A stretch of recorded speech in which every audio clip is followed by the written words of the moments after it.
Une production du Studio SF. Bienvenue au Sans Filtre, le podcast où on parle de ce qu'on veut avec nos invités. That's it. Je suis PH Quentin avec moi, Doom Plante. Yeah. Cette semaine, on est rendu à notre Kill Bill volume 2 des élections provinciales. On avait fait l'épisode 1 la semaine passée.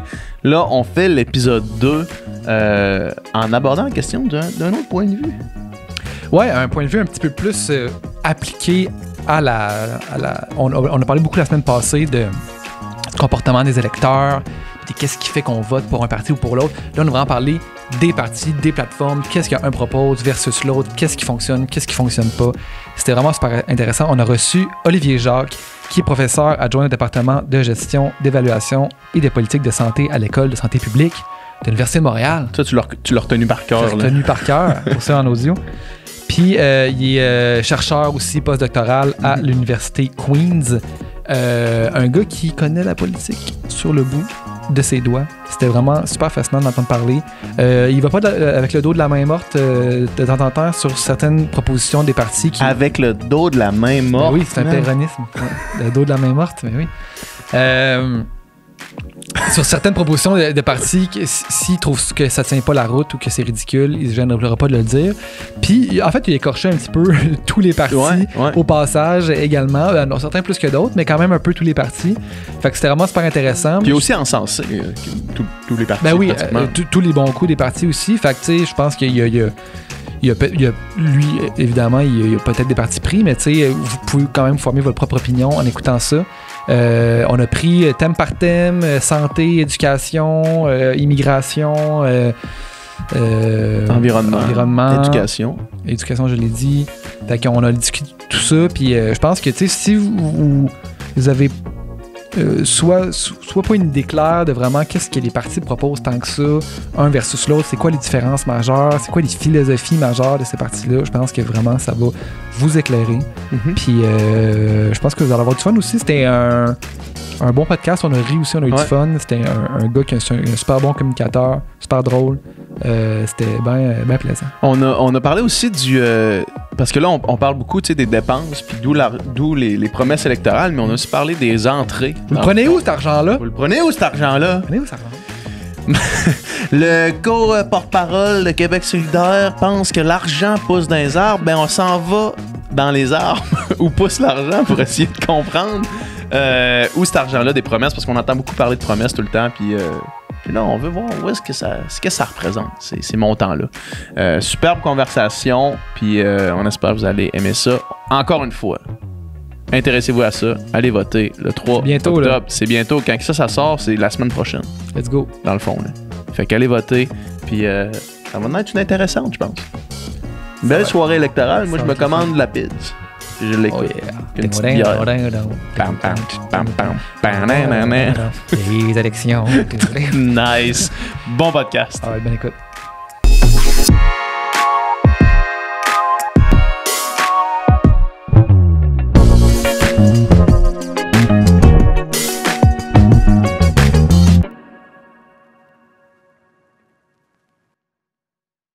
Parfait. Ben écoute, on commence ça. Salut. Allô? Ça va bien? Ça va bien, toi? Yes. Et vous? Yes. Oui, ça va super bien. Je veux juste commencer, là, avant qu'on se lance dans le vif du sujet. Là. Piquet Souban prend sa retraite. T'étais-tu un fan de Piquet Souban? Moi, j'ai toujours pas digéré l'échange contre Weber. Ah ouais, hein? Ouais. Mais on se rappelle tous de deux de ses buts. Ouais. Le but en sortant du breakaway. Ouais. En sortant du banc de pénalité breakaway. Ouais. Et le gros slap shot contre Boston en 2011. Avec le bâton dans les airs. Ouais, pendant... le gros slap shot. Ouais. Moi, je me rappelle surtout de ces mises en échec légendaires. La mise en échec contre Marchand. Ouais, contre Brad Marchand. Je pense qu'on a tous vu les mêmes trucs sur Twitter qui prenaient les meilleurs moments de Piquet. Puis quand je pense qu'il avait renversé Ovechkin complètement sur son dos, puis il l'avait comme levé. Là. Ouais. Le problème de la mise en échec par le dos, c'est quand que le gars passe, il est passé. Ouais, c'est ça, exact. mais tu vois, moi je l'avais digéré, cet échange-là. Puis au final, est-ce que tu crois, puis là, on n'est pas en politique loin de là, mais parce que je sais que sur ta bio Twitter, tu vas être wannabe analyste de hockey. Là. Oui. Oui. Moi, je vous le dis encore une fois, RDS, TVA Sport, vous me donnez une job, moi je quitte l'université quand vous voulez. Là. C'est peut-être ton big break, là. Ils vont voir, tu parles de Piquet Souban, il est vraiment engagé. Mais moi, je pense qu'au final, ça a comme été, le Canadien en est sorti gagnant, j'ai l'impression, de cet échange-là à la fin de l'histoire. Là. Ouais, mais on a été surpris. Parce qu'il a périclité plus vite qu'on pensait et on a été chanceux que Weber prenne sa retraite plus tôt qu'on pensait ça, parce que son contrat aurait fini par coûter cher. C'est ça l'affaire. Puis que Vegas ait décidé de le récupérer pour une raison qu'on ignore. Ouais. Mais est-ce que tu crois que cette espèce de dégénérescence de Piquet Souban, c'est quelque chose que les gens du Canadien ont pu voir venir? Le contrat a quand même été signé il y a longtemps. Là. Ouais. Je pense que c'est arrivé plus vite qu'on pensait. Ah ouais, j'imagine. Ouais, ben sûrement. Là, même qu'il prenne sa retraite, là, ça fait même pas. Je pense que c'était 13 ans dans la ligue. Puis c'est ça. Je pense que c'est un gars qui jouait physique pas mal. Puis qu'il commençait à être magané. Ça fait mal aux hanches. Jersey, on le voyait que c'était plus un défenseur numéro 1. Ouais, c'est ça. Mais on aurait quand même aimé ça l'avoir comme 6e def cette année à Montréal. Peut-être, ouais. T'sais? Comme ça aurait été quelque chose à regarder pendant une saison lamentable. Corey Schoenman ou Chris Weinman versus change pas Piquet grand-chose. Souban, je sais pas. Moi, j'aurais pris Piquet, mais écoute, c'est pas ça qui s'est passé. RDS, la perche est lancée. C'est des hockey que vous parliez, c'est ça? Ouais, tu connais Piquet Souban. Olivier, parle-nous donc de ce que tu fais dans la vie, puis ton parcours un peu, puis qu'est-ce qui te... Ben là, t'enseignes à l'université, mais c'est quoi ton background, mettons, académique? Oui, ben moi, je suis un politologue, donc je suis formé en sciences politiques à l'Université de Montréal d'abord, puis à l'Université McGill ensuite. Mais j'ai été recruté par l'École de santé publique pour être finalement leur politologue de service, pour parler de politique publique de Sciences Po dans le cadre du système de santé au Québec. Et je me spécialise principalement en finances publiques. Donc, pourquoi les gouvernements décident de taxer, de dépenser, à qui ça bénéficie, etc. J'ai toujours été intéressé par la politique en général. Là. Quand j'étais plus jeune, je voulais être attaché politique. J'ai eu une brève expérience je me suis dit que la carrière académique était plus pour moi. Est-ce que tu as le droit de dévoiler une brève expérience d'attaché politique dans quel milieu? Écoute, c'était un stage qui s'appelle le stage parlementaire, un programme de stage parlementaire à Ottawa. C'est vraiment intéressant. Ça te permet de choisir pour quel député tu vas travailler. Et ça te force à travailler pour le gouvernement et l'opposition. Donc, j'ai eu la chance de travailler pour un député du gouvernement Harper à Edmonton. Je suis allé à Edmonton, banlieue d'Edmonton. C'était très intéressant d'aller là-bas. Puis ensuite, j'avais la critique en finance du NPD, Peggy Nash, centre-ville de Toronto. Donc, c'était complètement différent comme expérience. Ça permettait de voir un peu les deux côtés. Des bonnes discussions avec Mike Lake, le conservateur pour lequel je travaillais, franchement. Il n'aimait pas l'assurance-emploi. Ça, c'est une chose qui était claire. Puis, il aimait beaucoup les Oilers d'Edmonton. Ça, c'est ce que je me rappelle de Mike. Il y a beaucoup de conversations de hockey à ce moment-là aussi. Ben oui, mais Mike, c'était un gars qui travaillait pour les Oilers avant. Ah ouais, OK. Ouais. Puis, mais il n'y avait pas de Connor McDavid dans le temps. Il était un peu pas bon. C'était le passage à vide des Oilers. C'était... Ouais, c'est ça. C'était pas de sa faute à lui. Fait que là, tu décides de revenir, de retourner à l'université, en fait? Oui, c'est ça. C'était après ma maîtrise. Et puis, je m'étais dit peut-être que c'est le temps d'aller voir qu'est-ce qui se passe dans le vrai monde. Et là, finalement, je me suis dit, finalement, je vais retourner dans la Tour d'Ivoire. La Tour d'Ivoire, c'est plus facile. Le vrai monde, c'est de la merde. Ben, honnêtement, c'est ça qui est le fun d'étudier. Tu sais, c'est ça. T'es pas obligé d'être dans le vrai monde, hein? Ouais. Tu sais? Ouais. Non, vas-y. Je t'ai vu partir. On voulait te recevoir ici, dans le fond, parce que l'objectif du Sans Filtre, c'est nous complaire nous-mêmes, là, premièrement, mais c'est aussi de rendre certains concepts, certaines choses, de simplifier certaines affaires, tu sais, puis quand on a la chance de recevoir des universitaires ou des chercheurs ou des observateurs politiques, par exemple, ça permet vraiment de mieux saisir plusieurs enjeux. Puis j'ai l'impression, surtout auprès de notre génération, ou peut-être même les plus jeunes, là, je dis notre génération comme si j'étais encore coulé branché dans le début vingtaine, là, mais c'est pas ça. Mais les 18-34, mettons, la politique, c'est... On dirait que ça nous a pas intéressés. Là. Parce qu'on dirait que c'est trop complexe. C'est trop de personnes qui disent trop d'affaires, qui sont trop difficiles à saisir, mettons, puis c'est difficile de le voir dans notre vie de tous les jours, puis de sentir que notre vote, notre opinion compte, tu sais.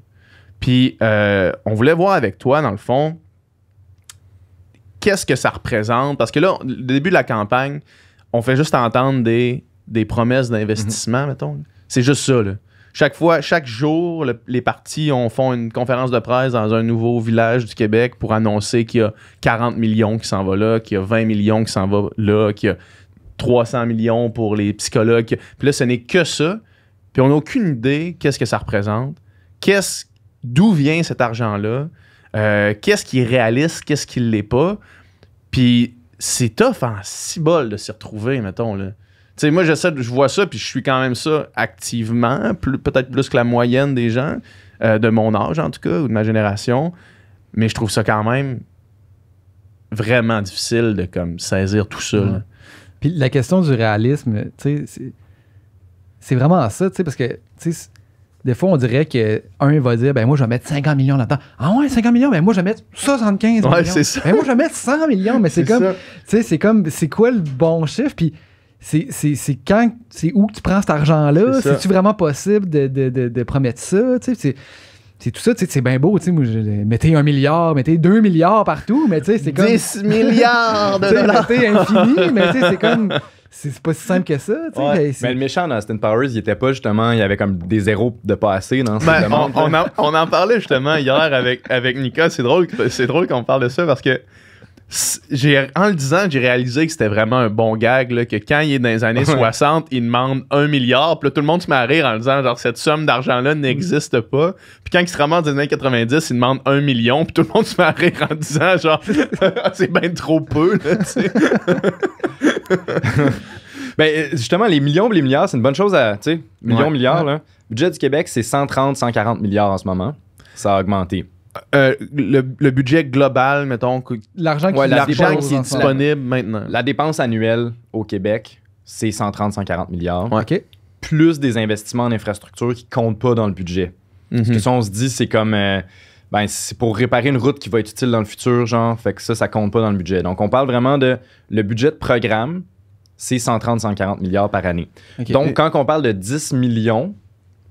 C'est pas grand-chose. Ça représente pas grand-chose, c'est ça. Fait que des promesses conséquentes, là, il faut qu'on parle d'une augmentation de dépenses de plusieurs centaines de millions, voire quelques milliards. Ça, c'est conséquent. Pour que ça vaille la peine d'en débattre, mettons. C'est ça, parce que sinon, moi, des 10 millions, on peut en mettre dans beaucoup de programmes là, avant que ça commence à coûter cher. Ouais. Puis juste, là, tu parles du budget du Québec. Quand on avait reçu Éric Girard, justement, le ministre des Finances, il nous expliquait qu'il y avait comme 40% de ça qui allait en santé directement. Après ça, je pense que c'était éducation en raison de comme 20% là, ou quelque chose comme ça. Puis la troisième dépense, parce qu'on en entend parler beaucoup pendant la campagne actuelle, c'était les intérêts de la dette. Est-ce que c'est exact, ces chiffres-là, mettons? C'est quand même le ministre des Finances, là. Ouais. Il a checké ses affaires. Ouais, non, exact, c'est ça. Mais oui. Mais je te demandais pas de le double-checker, je te demandais juste de me double-checker moi parce que je me rappelle globalement. On est dans le 40, à peu près 40-45 en santé, puis ça, c'est appelé à croître. Donc ça, c'est le gros défi du Québec. Là. Il y a 2 gros défis que les politiciens abordent moyen parce que c'est des défis à long terme. C'est les dépenses de santé vont augmenter parce que la population vieillit, puis parce que les choses en santé coûtent plus cher. Pourquoi ils coûtent plus cher? Ben parce qu'on découvre des nouveaux traitements, puis on veut les avoir parce que ça sauve des vies. Donc, ça coûte plus cher. Mais c'est parce qu'on soigne plus de monde. Il y a des nouveaux traitements pour le cancer qui existent maintenant, qui n'existaient pas il y a 5 ans. Là. C'est bien, mais c'est pas donné. Et il y a plus de gens qui vieillissent, donc il y a plus de gens qui tombent malades. Donc, ça coûte plus cher. Donc, ça, c'est un défi assez important. Donc, la proportion des dépenses de santé dans le budget va augmenter. Donc, ça va coûter plus cher. Puis ensuite, il y a la question environnementale qui est l'autre gros défi, qui, ça aussi, augmente les coûts. On parle de réparer des routes, mettons en Gaspésie, qui subissent de l'érosion. Mais ça coûte cher. Les villes demandent 2 milliards par année pour se préparer, pour préparer leurs infrastructures au changement climatique. Juste quand il y a des inondations à Montréal, là, ça veut dire qu'il faut qu'on ait, par exemple, il faut faire des rénovations d'égouts pour s'assurer que l'eau va s'écouler mieux. Donc ça, c'est des coûts qui vont augmenter. Mais oui, 40% santé, 20% éducation. Service de la dette, c'est un gros truc, mais c'est aussi parce que les autres dépenses, ensuite, c'est des plus petites catégories. Tu vas avoir, mettons, famille, c'en est un important. On donne beaucoup d'argent aux familles. On donne des services de garde, mais ça va représenter peut-être 4-5 milliards au total. Alors que service de la dette, c'est ça, c'est relativement élevé, mais c'est plus sous contrôle que ça a déjà été. On pourrait sûrement partir par absolument toutes les directions là, pour avoir la conversation qu'on s'apprête à avoir. J'aimerais poser la question, depuis le début de la campagne, tous les partis, excepté Québec solidaire, à moins que je me trompe, ont proposé une promesse de baisse d'impôts ou carrément de remise gouvernementale dans les poches des Québécois. Moi, de comment je le perçois, ça semble de quoi de super électoraliste.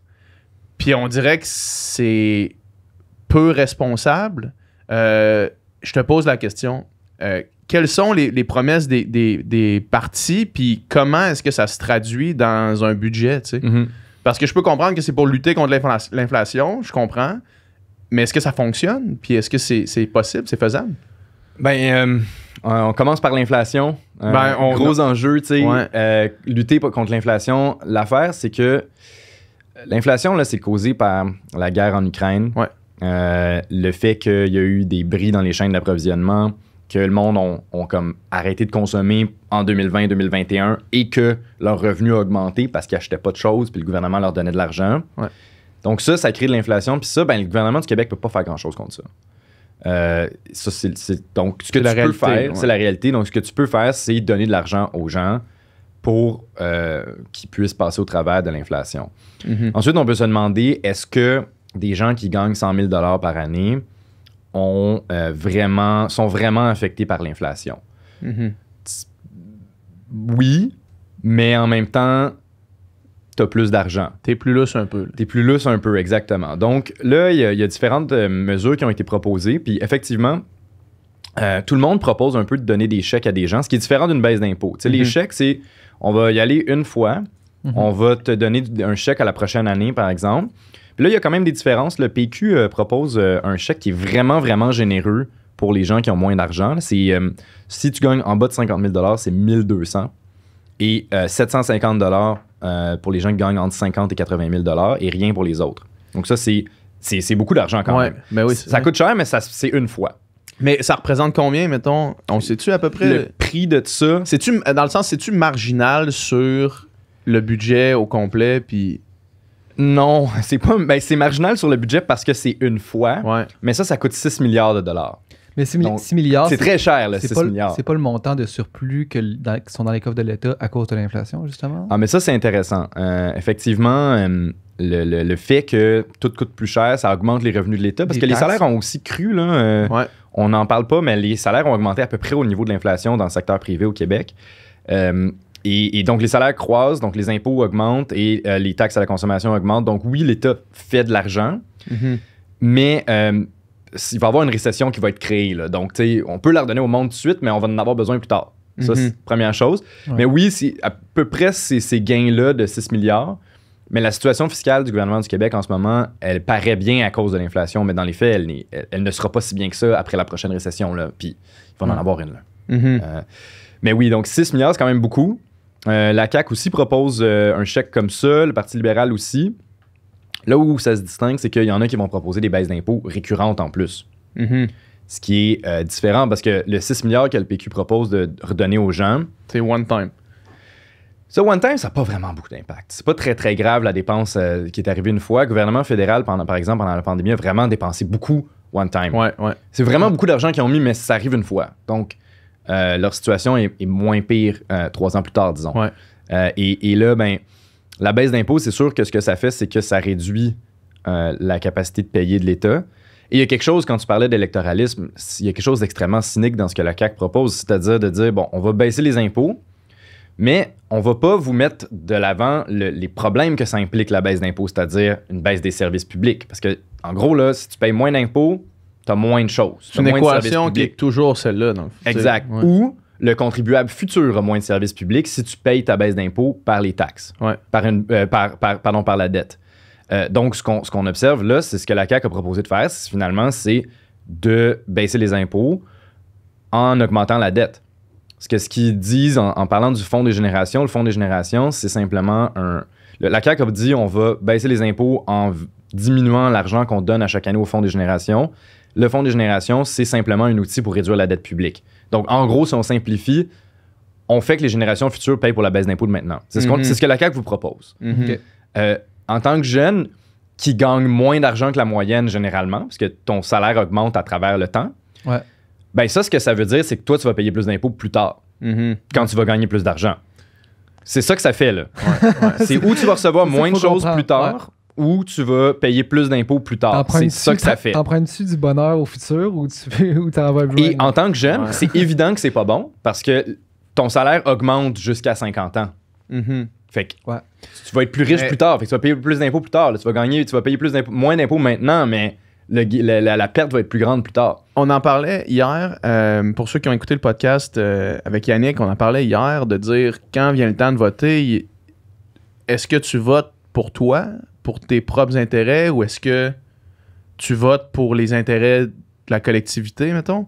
Puis dans cette question-là précise, puis tu sais, je pense que c'est ça qu'on voit beaucoup entre l'espèce de dichotomie entre, tu sais, là, ce qu'on se fait pousser, ou du moins mon algorithme, là, je veux pas généraliser, mais ce que je me fais pousser, c'est vraiment quasiment une lutte à deux, là, Québec solidaire puis la CAQ, là, même si dans les intentions de vote, c'est vraiment pas le cas exact.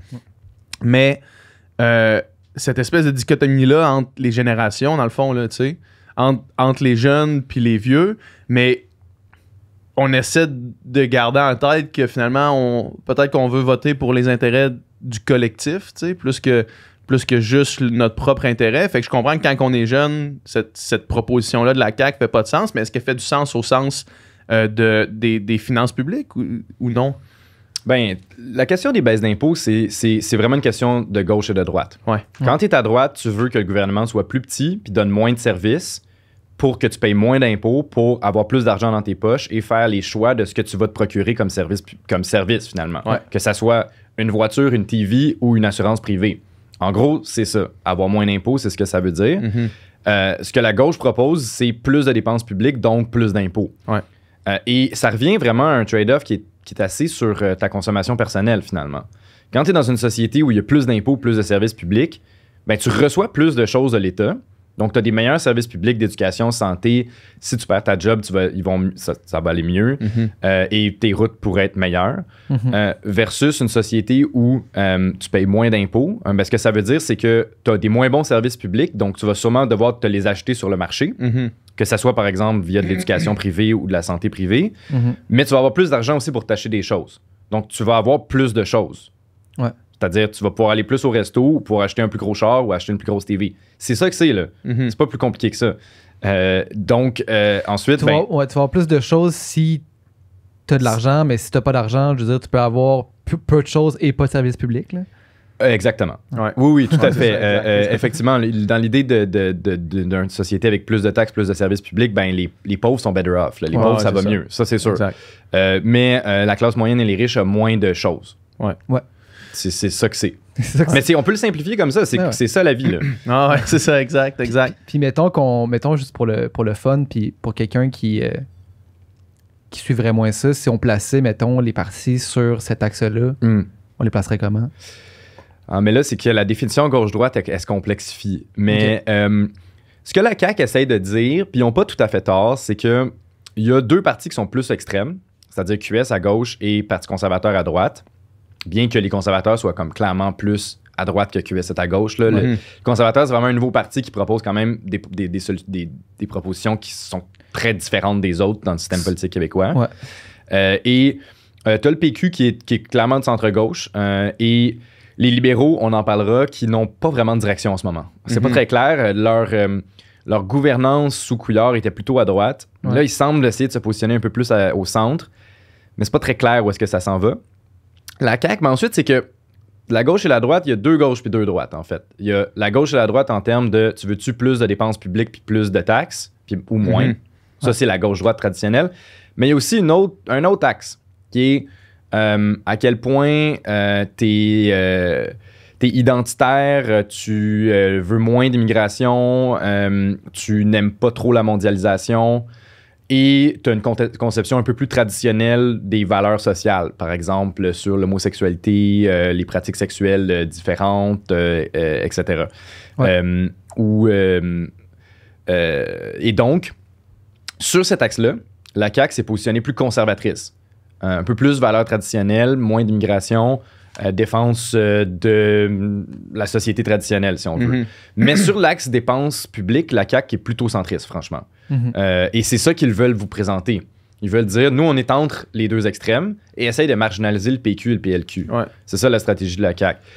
Mais donc, on peut les positionner de cette manière-là, en ce sens où le PLQ est centriste sur la question État, dépenses, plus ou moins de dépenses, et plutôt en faveur de l'immigration, etc., sur l'autre axe. Ouais. QS est à gauche sur les deux, et le PQ est relativement à gauche sur la dépense publique, un peu plus traditionnaliste sur l'autre axe. Ouais. Mettons qu'on parle d'immigration, qui est un thème qui quand même bien exploré dans les débats puis la conversation, le dialogue public en ce moment. Là. Qu'est-ce que les partis proposent? Puis juste un petit survol rapidement, peut-être qu'on peut rentrer plus en détail de qu'est-ce qui est faisable ou qu'est-ce qui est possible, mettons. Ben, je suis pas un spécialiste de l'immigration, mais ce que je comprends, c'est qu'il y a beaucoup de débats sur les seuils d'immigration. Ouais. Qui sont pas des débats qui ont beaucoup de sens parce qu'il y a quand même une grande proportion des personnes qui immigrent au Québec sans nécessairement y rester, qui sont des travailleurs temporaires ou des gens en permis vacances-travail ou des étudiants. Donc, quand on parle de seuil d'immigration, c'est comme on ne parle pas de ces gens-là. On parle de seuil de personnes qui deviennent des résidents permanents. Vivre ici. Et des futurs citoyens. Ouais.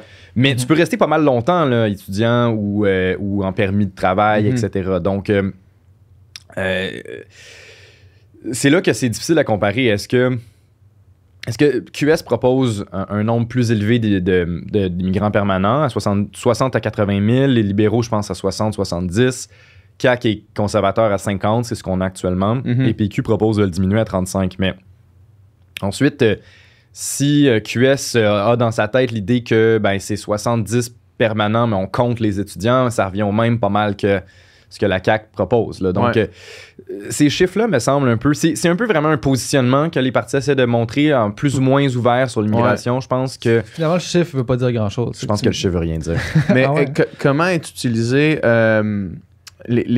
c'est quoi qu'ils proposent les partis pour l'intégration en termes de budget? Est-ce que c'est budgété, ça? Oui, QS a un gros budget intégration. Là. C'est ceux qui en ont le plus, définitivement. Si j'avais bien ici, ça, c'est les revenus. QS, c'était quelque chose comme 600 millions de dollars en intégration. C'est assez... la liste est tellement longue de leurs promesses, c'est un peu dur de le voir. Mais bref... un peu dur de le voir. Mais tu sais, du côté de la CAQ, par contre, il n'y a pas beaucoup de dépenses sur... avant, c'était le slogan « Si on en prend moins, mais on en prend soin ». Il n'y a pas beaucoup de dépenses supplémentaires en intégration des immigrants, alors que tant QS, PLQ que PQ a des dépenses supplémentaires. Parce que il semble y avoir un enjeu d'accès aux cours de francisation. Ouais, c'est ça. Ce qui semble être quand même un problème sérieux. Aussi, je pense qu'il y a l'idée de... Faut compenser financièrement les gens qui vont faire les cours de francisation. Si c'est un cours intensif, par exemple, et tu peux pas travailler, ça serait le fun que l'État te donne quelque chose. Donc, c'est ça les coûts. C'est ça, c'est juste logique, dans le fond, que ceux qui se positionnent comme étant ceux qui sont le plus en faveur d'immigration soient ceux qui investissent également le plus dans l'intégration. Exact. C'est ça, Mais c'est pas des dépenses très, très élevées, là, l'intégration des immigrants. On parle, c'est pas tant de monde que ça, puis c'est pas tellement de dépenses par personne, parce qu'il y en a qui en ont pas besoin. C'est pas tous les immigrants qui vont aller chercher une dépense publique. Puis tu sais, faut l'immigration, c'est pas quelque chose qui coûte là, au Québec. Là. C'est pas dans la catégorie des dépenses. Là. Non, c'est ça, c'est ça. Même au contraire, finalement, parce qu'en ce moment, on a un problème de pénurie de main-d'œuvre, on a besoin de monde qui travaille. Mais ça, il y a un débat là-dessus. Il y en a beaucoup qui disent que l'immigration, ça règle pas la pénurie de main-d'œuvre. Okay. Parce que, chaque nouvelle personne a aussi besoin de services publics. Là. Donc, le gain est faible. À moins de vraiment changer la structure démographique, mais c'est pas nécessairement le cas parce qu'il y a quand même de la réunification familiale. Donc, une personne qui arrive ici à 30-40 ans va peut-être faire venir ses parents. Donc, on n'a pas réglé le problème de pénurie de main-d'œuvre. Et l'immigration, ça fait croître la taille totale de l'économie, là, ça c'est sûr, mais ça fait pas, il n'y a pas de lien direct entre ça rend les gens plus riches par habitant. OK. Puis, tu sais, la pénurie de main-d'œuvre, Legault a pas tort, dans le sens où c'est pas nécessairement bon pour le total de l'économie québécoise, mais c'est bon pour les employés. Parce qu'ils valent plus cher, il y en a moins. Ils ont plus le gros bout du bâton. Oui, puis on le voit, là, la hausse des salaires, elle est arrivée au Québec. Là. Les gens gagnent plus d'argent qu'avant. Donc, ça a cet effet-là, la pénurie de main-d'œuvre. C'est pas pour rien que les employeurs veulent résoudre la pénurie de main-d'œuvre en important plus de monde. Parce que si tu fais juste regarder une courbe d'offres et de demandes sur le travail, là, ben, ça fait que tu as plus d'offres de travail. Fait que ça coûte moins cher le travail. Ouais. Donc, l'employeur est content. Ça, c'est sûr que ça fait ça. Ensuite, on peut se dire, ben, tu as besoin de plus de monde dans certains secteurs de pointe qui vont vraiment rendre l'économie plus productive. Ça, je crois à cet argument-là aussi. Comme lesquels? Bah, tu sais, mettons dans l'industrie du jeu vidéo ou l'industrie de l'intelligence artificielle, il n'y a pas assez de monde. Là. Okay. Un ingénieur informatique, il n'y en a pas assez. Okay. Ben, c'est pour ça, tu sais, toi, ben, on a des amis qui sont retournés à l'école, tu sais, changement de carrière complet, qui ont commencé à faire un bac en informatique. Puis là, c'est des estis de job à la sortie de l'école. Oui, c'est ça. Puis il n'y a pas beaucoup de compétition. Donc, ça, sans rien enlever à vos amis, c'est que il n'y a pas beaucoup de compétition avec eux. Donc, c'est sûr que tu vas avoir une grosse job. Donc, et aussi, bon, ensuite, c'est effectivement, il y a plein de secteurs autres qui sont moins populaires puis qui ont besoin de monde. Là. Donc, ça, j'accepte cet argument-là, mais je pense qu'il ne faut pas accepter l'idée que l'immigration est une solution 100% certaine à la pénurie de main-d'œuvre. Je pense qu'il y a beaucoup d'incertitudes. Puis, Legault dit c'est une bonne affaire. Qu'est-ce que les autres disent par rapport les autres? Est-ce qu'ils proposent des solutions à la pénurie de main-d'œuvre? Ou...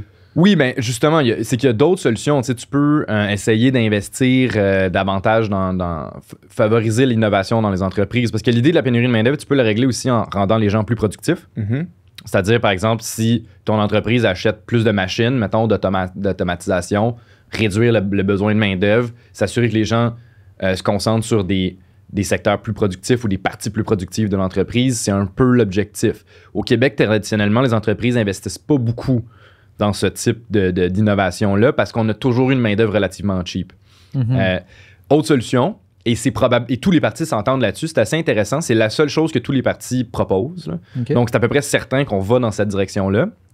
C'est qu'au Québec, il y a des choses qu'on fait bien par rapport à la participation au marché du travail. Par exemple, on a la meilleure participation des femmes au marché du travail du Canada et de l'Amérique du Nord. Ça, c'est excellent. Ça, il y a la plus petite différence hommes et femmes dans la participation du marché au marché du travail. Ça, c'est bien. C'est grâce aux services de garde. C'est grâce aux bonnes politiques familiales. Et je dirais c'est aussi grâce à une norme relativement forte d'égalité des genres.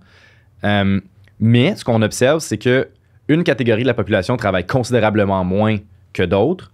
C'est les personnes de 55 ans et plus. Qui travaillent considérablement moins que les personnes de 55 ans et plus en Ontario, par exemple. Okay. Donc, une des réponses à la pénurie de main-d'œuvre, c'est de s'assurer que ces gens-là travaillent plus.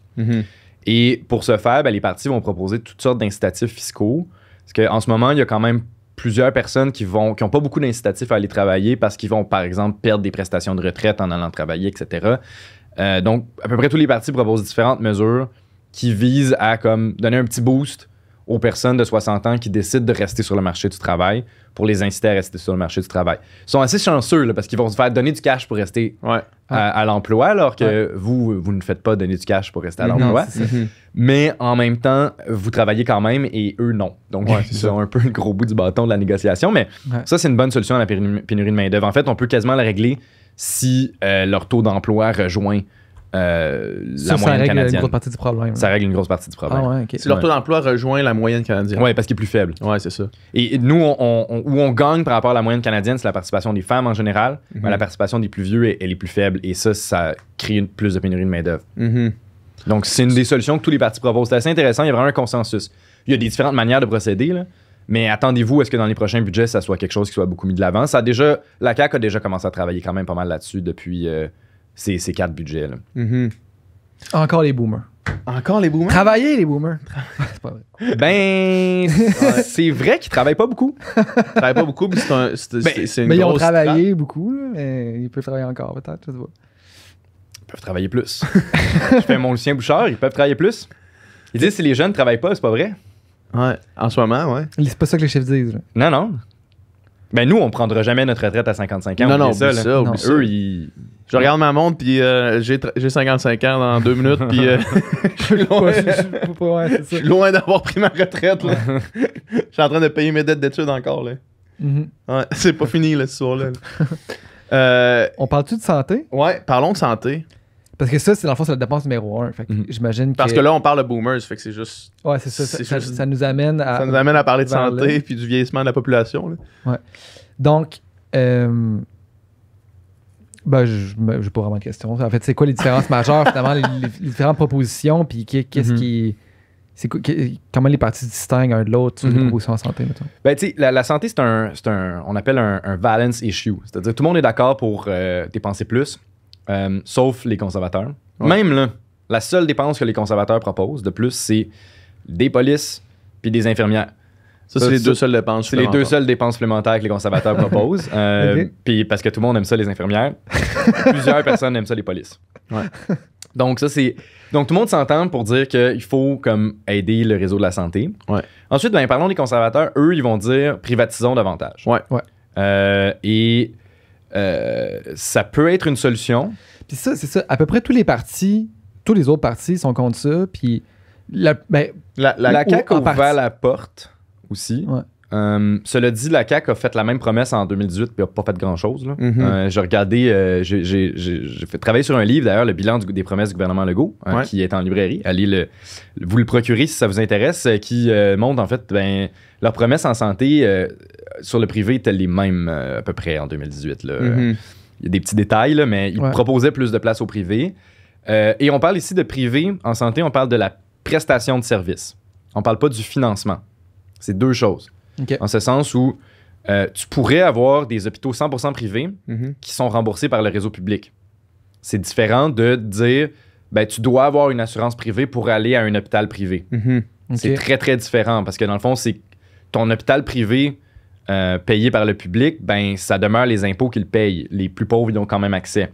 Ouais. Et en ce moment, ben, les médecins sont des prestataires privés, là, sont payés par le public, mais les médecins, c'est quand tu travailles, quand un médecin a une clinique, c'est une clinique privée. Là. Ouais. C'est sa Ouais. business. Là. Ouais. Donc, c'est moins différent que de dire on va privatiser le financement. Ce que le PCQ propose. Mhm. PCQ propose plus d'assurance privée. Dans le fond, tu pourrais avoir une assurance privée qui te permettrait d'aller dans un Si t'as hôpital les privé. moyens de l'avoir, là. Exact, si t'as les moyens de l'avoir, Ouais, c'est effectivement, ça coûte cher ces affaires-là. Ouais. Mais l'hôpital est quand même financé par l'État. Ben, je pense qu'eux, ils veulent, genre, idéalement, dans le monde du Parti conservateur, il y aurait des hôpitaux privés qui serviraient, qui sont affiliés à des assurances privées, comme aux États-Unis. Mhm. Aux États-Unis, tu as des hôpitaux privés qui. Ils sont affiliés aux assurances. Fait que- Ouais. OK. Fait que c'est pas moi. Moi, je peux pas m'ouvrir un hôpital. là. Je peux pas dire... Ouais, tu pourrais, mais ça ok. coûte tellement cher que t'es Ouais, mieux ouais. d'avoir une compagnie d'assurance pour te baquer. OK. là. Demande quand même cher, un hôpital, un là. prêt des jardins, là. Prêt des jardins. Mais moi, je Ben me oui. lance en business, je m'ouvre un hôpital, mettons ça. Ouais, Aux c'est États-Unis, ça. Ouais, OK. c'est comme ça. Ouais. Ok. Puis là, tu t'embauches des médecins, puis des infirmières, puis Puis- tu t'achètes des équipements, puis ensuite, tu donnes des services à des gens qui sont assurés. OK. Dans leur proposition, corrige-moi si je me trompe, il y a aussi de simplifier la transition des médecins entre les deux systèmes. Ouais. Fait que qu'un médecin qui soit au public, qui a plus de place pour opérer puis à cause des listes d'attente, ces affaires-là, peut facilement changer dans le système privé. Ouais, mais ça, c'est un grand mythe tu sais, c'est l'idée qu'en ayant un système privé, ça va régler des problèmes d'accès au système. Là. C'est un mythe? C'est un mythe complet parce que c'est les mêmes employés. Il Ah, n'y ok. a pas d'employés là, qui attendent là, chez eux à se tourner les pouces. là. Il y a peut-être des anecdotes, là, mais il n'y a pas de monde qui attend chez eux à se tourner les pouces puis qui ne peuvent pas travailler. Là. Ouais. Tu sais, c'est pas comme ça que ça marche. Il y en a peut-être quelques-uns. Ben, c'est arrivé pendant la pandémie parce qu'il y avait des mais la pandémie, des salles situation d'opération. C'est ça, exceptionnelle, des là. salles d'opération qui étaient fermées, mais ça Ouais, arrivait c'est ça, pas mais sinon. ils sont fermés parce Ouais, que c'est tout le ça. monde est occupé à Exact, soigner c'est du monde ça. qui sont Ouais, pas ouais, vaccinés. Là. Ouais. Excusez. Ouais. Mais, tu sais, donc, c'est un mythe que le réseau privé règle des problèmes de pénurie de main-d'œuvre dans le total. Parce que le problème des listes d'attente, puis le problème des délais, puis le problème de si tu vas à l'urgence puis ça prend 14 heures, c'est qu'il manque de monde. C'est ça finalement? Oui. OK. Et Parce que que- notre première ligne a des problèmes. En ce sens où, tu sais, c'est qu'il y a des listes d'attente à l'urgence Pas parce que nos urgences sont pas efficaces, mais parce qu'il y a trop de monde qui vont à l'urgence au lieu d'aller à la première ligne, qui serait par exemple un CLSC. Ouais. C'est là que, par exemple, QS et le PQ proposent de remettre de l'avant l'idée des CLSC, qui était quand même vraiment une idée plutôt cool et innovatrice du Québec. Là. C'était comme une idée spéciale au Québec qu'il n'y avait pas ailleurs au Canada, qui est l'idée que tu as des centres où tu as plusieurs professionnels de la santé, pas juste des médecins, pas juste des infirmières. Il y a des travailleurs sociaux aussi, des psychologues, même des physiothérapeutes qui s'occupent de la première ligne. Donc, des bobos soignables dans une clinique que tu n'as pas besoin du meilleur équipement à l'hôpital. Parce qu'on l'a, nos hôpitaux, quand tu as un cancer au Québec, ça va. C'est pas le fun d'avoir un cancer, mais on a les traitements. La pointe, elle est solide. C'est l'accès à la première ligne le problème. C'est là que, QS a cette solution-là. Il y a beaucoup de gens qui aussi essaient de gens de partis qui essaient d'améliorer les soins à domicile pour les personnes âgées. C'est une des grosses promesses du PQ, c'est la dépense principale que le PQ propose. C'est pas surprenant parce que leur ancien ministre de la Santé, Régent Hébert, avait tenté de faire ça pendant que Marois était la première ministre. L'idée, c'est de s'assurer que les personnes âgées puissent rester le plus longtemps possible à la maison pour désengorger le système des CHSLD. À un certain degré de perte d'autonomie, il faut que tu ailles au CHSLD, il n'y a pas de solution. Mais en ce moment, le problème, c'est que ça coûte tellement cher avoir accès à, par exemple, une infirmière qui vient chez vous une couple d'heures par jour que tu vas te ramasser au CHSLD. Parce que CHSLD, c'est pas si cher que ça. Là. Si on parle de max 2000 par mois, c'est pas très cher pour avoir des services, être logé, nourri. Là. Alors que si tu restes chez vous, il faut que tu payes ta maison. Au moins, il faut que tu t'entretiennes ta maison, tu te loges, puis que tu payes une infirmière à 100$ de l'heure, mettons. C'est cher, là. Les gens peuvent pas se le permettre. Donc, il y a des gens qui sont pas vraiment en grande perte d'autonomie, qui se ramassent dans le réseau CHSLD. Puis ça coûte quand même relativement pas mal cher à l'État. Donc, c'est une manière de rendre le système plus efficace et plus humain aussi. Ça, la proposition du PQ, c'est les plus ambitieux par rapport aux services très à domicile. Le PQ, vraiment, moi, je trouve que c'est un programme intéressant parce qu'il est vraiment clair. QS essaie de changer le monde. C'est pas une mauvaise chose, là, c'est le fun d'essayer de changer le monde. Il y a beaucoup de promesses, par contre. Fait que, c'est comme... Ça va être tough à faire là, en peu de temps. on va revenir vers plus tard dans le podcast sur comme la faisabilité de toutes les promesses qu'on parle en ce moment. Là, mais justement, PQ, ce que j'aime, c'est qu'ils ont 3 grosses promesses. T'sais. Ils disent CPE, il n'y en a plus de garderies privées, on finit le réseau des CPE, on met 750 millions là-dedans, go. Soins à domicile de personnes âgées, on met 3 milliards par année. Donc, c'est de loin la plus grosse dépense qui est proposée en soins à domicile. La CAQ propose, pour vous donner une idée de grandeur, là, la CAQ propose... c'est ça, genre une couple de centaines de millions en soins à domicile de plus. Là. Ah ouais, hein? Fait que là, t'as 3 milliards pis t'as 2 millions. Là. Non, pas 2 millions, une couple de centaines de millions. Centaines de millions, 200 millions. Je pourrais vérifier le détail, mais c'est genre un 200 millions, mettons. Donc, un autre milliard en logement social. Ça, c'est Dans le fond, le PQ vous dit, voici les 3 gros trucs. Puis je pense que c'est pertinent, c'est-à-dire, c'est quoi les 3 gros problèmes qu'on veut régler? Puis comme de fait, là, un gouvernement, il y a des limites au nombre de choses qu'il peut faire. Fait que régler 3 problèmes, moi, je trouve ça pas pire. Fait que autres, dans le fond, si on reprend ce que tu viens de dire, ils règlent ils veulent régler le problème, la crise du logement. Crise du logement, le problème des soins à domicile pour les personnes âgées pour régler des problèmes de réseau de la santé. Puis les CPE, il y a quand même un investissement conséquent dans les CLSC. Donc, si on parle de réseau de santé, pour terminer là-dessus, je pense que tout le monde a des promesses pour essayer d'améliorer la première ligne. Puis la CAQ a quand même proposé un document qui est plein de bonnes idées. Là. L'année dernière, ils ont dit, voici plein de réformes qu'on pourrait faire dans le réseau de la santé. Plein de bonnes idées. C'est toujours plus facile à dire qu'à faire dans le réseau de la santé. Par contre, là, c'est complexe à réformer. Il y a comme... C'est gros, là. C'est beaucoup de monde. Mais moi, je dirais simplement, là, le mirage du privé, faites attention, c'est pas avec ça qu'on va régler les problèmes. Moi, cette proposition-là, mettons, je me dis crime. Si ceux qui ont les moyens de payer, mettons, vont au privé, ça fait qu'il y a moins de monde au public, ça fait que le monde qui a moins les moyens d'aller au public vont là, ça va plus vite, tout le monde est content, mais finalement, c'est pas ça pantoute. Là. Ça serait ça si ça créait des médecins et des infirmières. Mais c'est ça, le problème, c'est qu'il y a un supply, il y a une offre limitée. Donc, ton employé, il peut pas être dédoublé. Là. Puis c'est pas vrai que le monde va travailler plus parce qu'il y a une possibilité de faire de l'argent privé. Là. Ce qu'on observe, les médecins sont tellement payés cher que peux pas les faire travailler plus, là, ils gagnent déjà assez d'argent. T'sais, ils vont pas vouloir travailler 10 heures de plus parce qu'ils sont déjà assez payés, puis je les comprends. Là. Moi, mais dans le plan du Parti conservateur, il n'y a pas non plus augmenté les seuils d'entrée dans les programmes de médecine, justement, pour être capable de fournir ce système-là? Ouais, mais il n'y a pas le coût de ça. Non, c'est ça, exact, c'est ça. Les programmes de médecine sont rationnés parce que les médecins coûtent trop cher. Là. Ouais. Ça, bon, ensuite, la CAQ a décidé d'arrêter de dire qu'ils s'attaquaient aux médecins parce qu'ils ont essayé de le faire la dernière fois et ça n'a pas fonctionné. Mm-hmm. Le PQ et QS ont ça dans leur programme de diminuer la rémunération des médecins. Le PQ, de manière vraiment conséquente, là, ils sont optimistes dans ce qu'ils sont capables de faire.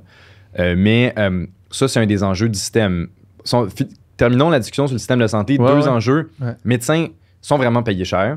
Puis ça, ça draine des ressources. Là. C'est évident. Si je peux faire un petit éditorial là-dessus, les médecins sont particulièrement payés cher, mais particulièrement certaines spécialités qui sont payées ridiculement cher versus des médecins de famille. Puis les médecins de famille, c'est ça, là, le Dorado, dans le sens que c'est ça que tout le monde... c'est ça qu'on cherche. Là, c'est ça que les gens ont besoin, tu sais, c'est ces médecins-là. Puis qui font, puis tu sais, il y a des spécialités qui vont faire 4-5 fois plus que ces salaires-là. Il me semble que... Ben, pas 4-5 fois. Là. Les médecins de famille gagnent quand même facile 250, 300 000. Les spécialités qui sont 800 000, là, tu sais. Ouais, mais ça, c'est rare quand même. C'est plus autour de 500. Mais 500, c'est beaucoup. Ben oui. Tu sais, puis... mais même, tu sais, tous les médecins sont dans le 1% s'ils travaillent plus que temps partiel. Ben, c'est ça, exact. exact. Ça, c'est assez intéressant à considérer. Là. Je voudrais faire une étude qui démontre que c'est difficile de faire une politique publique qui augmente plus les revenus du 1% que d'augmenter le salaire des médecins au Québec. Parce qu'ils sont tous dans le 1%. OK, c'est ça. Mais ça, bon, bref, on peut chialer sur les médecins tant qu'on veut. C'est que les médecins sont beaucoup payés parce que c'est des entrepreneurs privés. Ouais. Ils sont payés à l'acte. Ouais, ben c'est ça aussi. Puis ça, c'est un des problèmes, là. Tu sais, genre, moi, j'ai des gens proches de moi qui sont médecins. Puis, tu sais, mettons... en ophtalmologie, ils sont payés à l'acte, mais des actes qui jadis prenaient 3 heures, qui maintenant prennent 15 minutes. Là. Mais c'est le même montant, là, tu sais. Fait que le problème il est là, dans le fond. Là. Ben, tu sais, c'est sûr qu'il y a de la dépense qui se met là-dedans, qui se met pas ailleurs. Ouais. C'est un budget fini, puis si tu le mets en quelque part, ben, tu le mets pas ailleurs. Fait que, tu sais, mais c'est pas facile. Les médecins sont puissants, et c'est très difficile. La CAQ avait dans son programme, il voulait le faire sérieusement, d'aller chercher 1 milliard de dollars par année en réduisant les salaires des médecins. Ils se sont frappés à quoi? Ben, c'est parce que si les médecins ils sont pas de ton bord puis ils travaillent moins, là, ça va pas bien. Là. C'est ça, c'est que les médecins, ils contrôlent le système hospitalier. Fait que, ben, s'ils veulent pas travailler, ils peuvent pas exactement faire la grève, mais ils peuvent, comme, disons, faire la grève du zèle. Ouais. Et ça, ben, c'est très négatif. Puis ils ont quand même une crédibilité dans la population. Donc, c'est très dur de s'y attaquer. C'est probablement le groupe d'intérêt le plus fort au Québec. Là. Mais c'est complexe aussi parce que, tu sais, mettons, justement, un médecin en fin de carrière, un médecin de famille en fin de carrière, en pré-retraite, qui dit « Ah, moi, je vais diminuer ma pratique, mettons. Je vais prendre moins de patients, mais je vais continuer encore un peu, une couple d'années, puis commencer à, je sais pas, là, jardiner plus, tu sais. » Mais là, c'est comme, ben non, il faut que vous travaillez, on vous impose un quota de... Non, c'est ça. Fait que là, ces gens-là font juste, ben fuck off, je vais prendre ma retraite. Fait que travaillez juste pas. Fait qu'au lieu d'avoir du monde qui travaille à moitié, on a du monde qui travaille pas pantoute parce qu'ils ont les moyens de prendre leur retraite. Fait que tu sais, c'est pas si simple que ça non plus, leur dire juste travailler. Ben, effectivement, moi, je suis pas du tout un fan de la politique du bâton pour les faire travailler plus. Ouais. Mais il faut revoir leur rémunération, puis il faut qu'ils gagnent moins d'argent. Il n'y a pas vraiment... c'est juste bien, là. Oh ouais. Il gagne plus que le premier ministre. Là. Genre, ça n'a pas vraiment de sens. Puis ils gagnent plus que le premier ministre parce qu'ils ont été en mesure d'extraire une rente. C'est un groupe d'intérêt qui a extrait une rente sur le dos des taxpayers. Là. C'est ça que c'est. Là. Ils gagnent bien moins en Europe. Là. Dans la plupart des pays. Puis à ce niveau-là, est-ce que tous les partis s'entendent pour diminuer le salaire des médecins? J'imagine que les partis conservateurs, non. Le Parti conservateur n'a pas beaucoup de détails dans leur programme. Là, donc, c'est plus difficile à dire. Les libéraux n'en parlent pas parce qu'ils sont mal placés pour parler parce qu'ils l'ont augmenté en maudit. Ouais. Dans le temps où est-ce que le ministère, ce n'était que des médecins. Ministre de l'Éducation, c'est un cardiologue. Mais je pense que, en fait, QS, PQ, oui. Et la CAQ, ben, je pense que c'est parce qu'ils ne le remettent pas dans leur programme parce qu'ils ont essayé. Puis ils savent que c'est difficile. Fait que je pense que, tu sais, c'est ça. Ça sera pas simple. L'autre enjeu, système de santé, qui est intéressant, c'est la couverture de ce qui n'est pas couvert. Parce qu'on oublie, là, mais on a un système de santé qui est très privatisé, en fait. En ce sens où il y a beaucoup de services de santé psychologie, dentaire, optique, physiothérapie, soins à domicile pour les personnes âgées, qui ne sont presque pas couverts par le réseau public. Même médicaments, on a une assurance médicaments au Québec, mais c'est une assurance complémentaire, c'est-à-dire que dès que vous avez une assurance privée, vous êtes hors de l'assurance médicaments publique. Donc, c'est pas... la plupart des pays ont une assurance médicaments publique là, qui couvre à peu près l'ensemble, puis tout le monde est couvert. La plupart des pays qui ont un système de santé universel. Ensuite, il y a QS qui propose vraiment comme quelque chose qui ressemble à une assurance dentaire universelle. Ensuite, le PQ, il va un peu plus résiduel, c'est-à-dire on augmente la couverture actuelle parce qu'en ce moment, certaines catégories de la population y ont accès. C'est vraiment plus comme personnes âgées et enfants et personnes plus pauvres. Donc, tu sais, ça, c'est quelque chose qui peut avoir un impact sur le système de santé en général. Par exemple, soins psychologiques, si on avait plus accès à ça, potentiellement, à moyen terme, les gens sont moins malades parce que ta santé psychologique se traduit un jour par des problèmes physiologiques. Et ça, c'est assez intéressant que finalement, le parti qui est le plus généreux pour la santé mentale, c'est le Parti libéral du Québec. C'est eux qui ont la dépense la plus élevée qui est prévue. Ils veulent proposer 10 séances par année de soins psychologiques. Ah ouais, hein? Payés par l'État. Okay. Tout le monde qui en aurait besoin. Je sais pas, faudrait que quelqu'un qui connaît vraiment ce domaine-là en particulier définisse si 450 millions, c'est suffisant pour ça. Mais c'est du moins plus que tous les autres partis. C'est plus que toutes les autres partis. Donc, ça veut dire que c'est eux qui c'est le plus conséquent. De ce que j'ai vu, là, à vérifier, mais QS aussi veut proposer ça, mais a budgété un petit peu moins. Puis le PQ aussi budgète un petit peu moins là-dessus.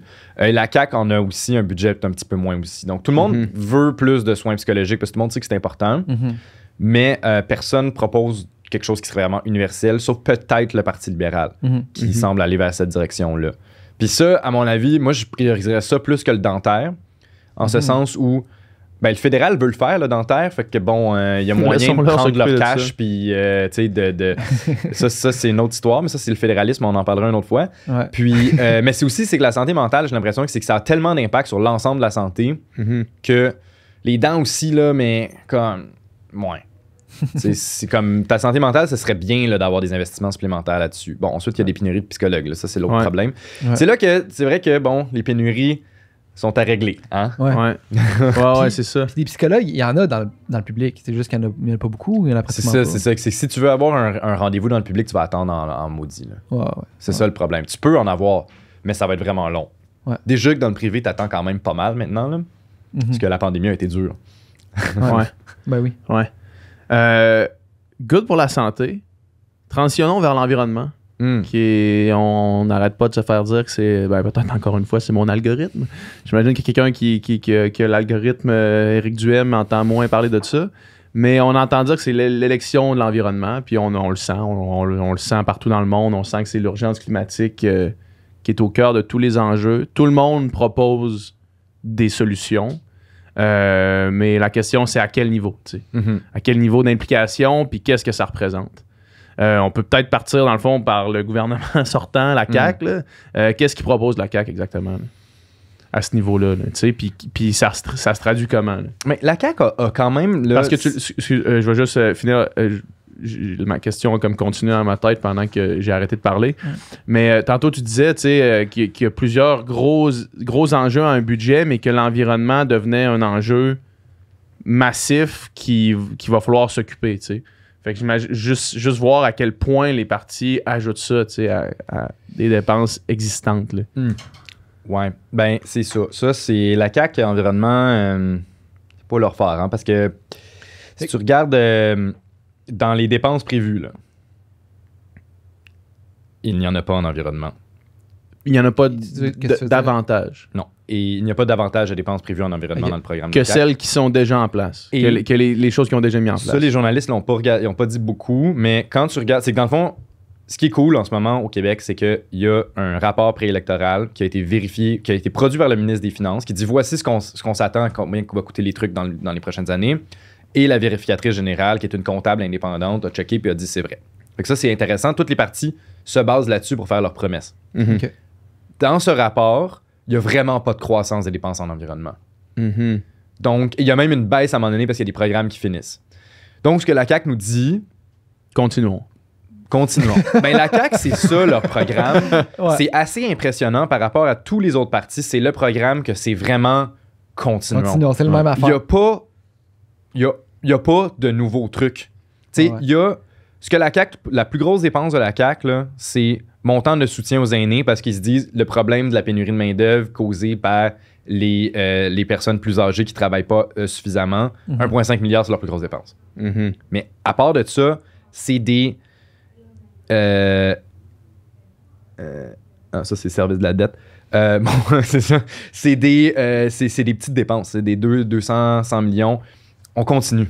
Donc, ce que la CAQ nous propose, en gros, c'est on va dépenser un peu pour que les gens travaillent plus, qui sont un peu plus âgés, puis on va baisser vos impôts. Puis sinon, vous avez aimé notre gouvernement, nous continuons. On change rien. Mhm. Donc, sur l'environnement, ben, on change pas d'air ici. C'est ça, exact. c'est Je ça. comprends. Mais François Legault... Et j'aime qu'il n'y ait aucune dépense, Ouais. puis il n'y en a pas vraiment dans le budget là, en ce moment. Là.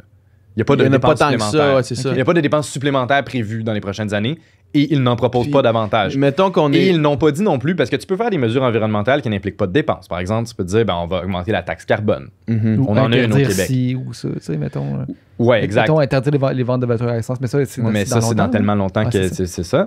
Ça, c'est facile. Moi, je peux te dire bien des trucs pour 2050. Hein. Je t'avais pas dit que Je vais être le meilleur premier ministre en je 2050. t'avais pas dit que je prenais ma retraite en 2050 puis que j'allais être multimilliardaire. Mais donc, c'est ça. CAC, rien en environnement. C'est pas très compliqué, là. C'est Saint-Maude. Et Puis c'est- on s'entend, mettons que je suis un oiseau qui existe sur la planète. Il s'est quand même passé des affaires au niveau environnemental dans les 4 dernières années. Là, tu sais. Des alarmes qui ont commencé à sonner plus fortes qu'ils sonnaient il y a 4 Ben, ans. tu sais, par exemple, les villes ont demandé à Legault d'avoir 2 milliards par année en dépenses d'infrastructure pour s'adapter au changement climatique. Il a dit non. Le lendemain, il y a une inondation à Montréal où moi, j'avais jamais vu ça personnellement. Là. J'ai peut-être oublié, là, mais tu sais, des rues inondées de même. J'ai vu ça à Bangkok, là, mais pas ici. Là. Ouais. Donc, bon, On aurait dit, ouais, c'est ça, le karma. Là. c'est ça. Donc, Les- là, il s'est fléaux montré un peu d'Égypte. plus ouvert, mais c'est pas dans leur programme. Donc, Mais François Legault, c'est pas. Oui, il y a des problèmes, mais c'est que peut-être que Legault a une relation un peu cynique avec cette situation-là. C'est-à-dire que, ben, ce que le Québec va faire n'a pas d'impact. C'est juste qu'à un moment donné, ça manque d'éthique. Il faut quand même réfléchir à si tout le monde faisait comme nous, ben, ça irait bien ou ça irait mal. Et ça irait mal si tout le monde faisait comme nous, parce qu'on est des pollueurs épouvantables. Mais reste que c'est ça. C'est ça. mais François Legault, il arrête pas de se vanter que le Québec, on est les meilleurs en Amérique du Nord. Oh, mais on est les meilleurs juste parce qu'on a de l'hydroélectricité. Là. OK. Tu sais, c'est comme, honnêtement, là, ça, c'est un fait que entre les provinces canadiennes, il y a des niveaux de pollution tellement différents. Ouais. Puis c'est tout à fait expliqué par à quel point tu as soit de l'hydroélectricité ou du pétrole. Puis si on avait le pétrole puis l'Alberta avait l'hydroélectricité, on serait exactement l'inverse. Il n'y aurait aucune On est juste différence. chanceux d'avoir des rivières. Puis, c'est ça. Il n'y a aucune différence. Parce que ça, c'est l'autre affaire sur l'environnement.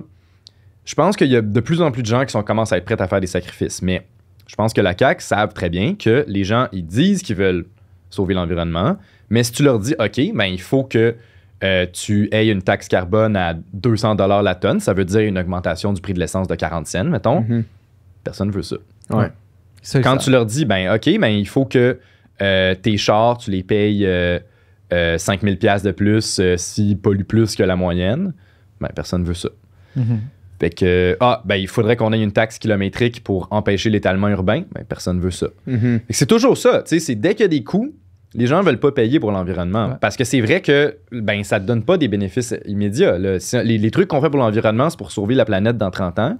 C'est quand même bientôt. Puis la planète explosée, c'est pas tant nice. Là. Je sais pas si vous avez vu Interstellar. Là. Ouais. C'est pas nice, là, ce monde-là, avec les Devons tempêtes pas- de sable puis manger Ouais. du maïs. Là. Ouais. Obligé de passer à travers un trou noir esti, pour régler le Sauver la problème. mise, vivre dans une espèce de ville qui de- est comme un rond. Là. Le dôme de Ring. Mais moi, c'est le bout au début, là, où quand Ouais, ils sont ouais, dans le c'est ça, Nebraska, là, puis là, ils mangent. C'est misérable. là. C'est misérable, là, c'est Ouais. ça. Fait que bref.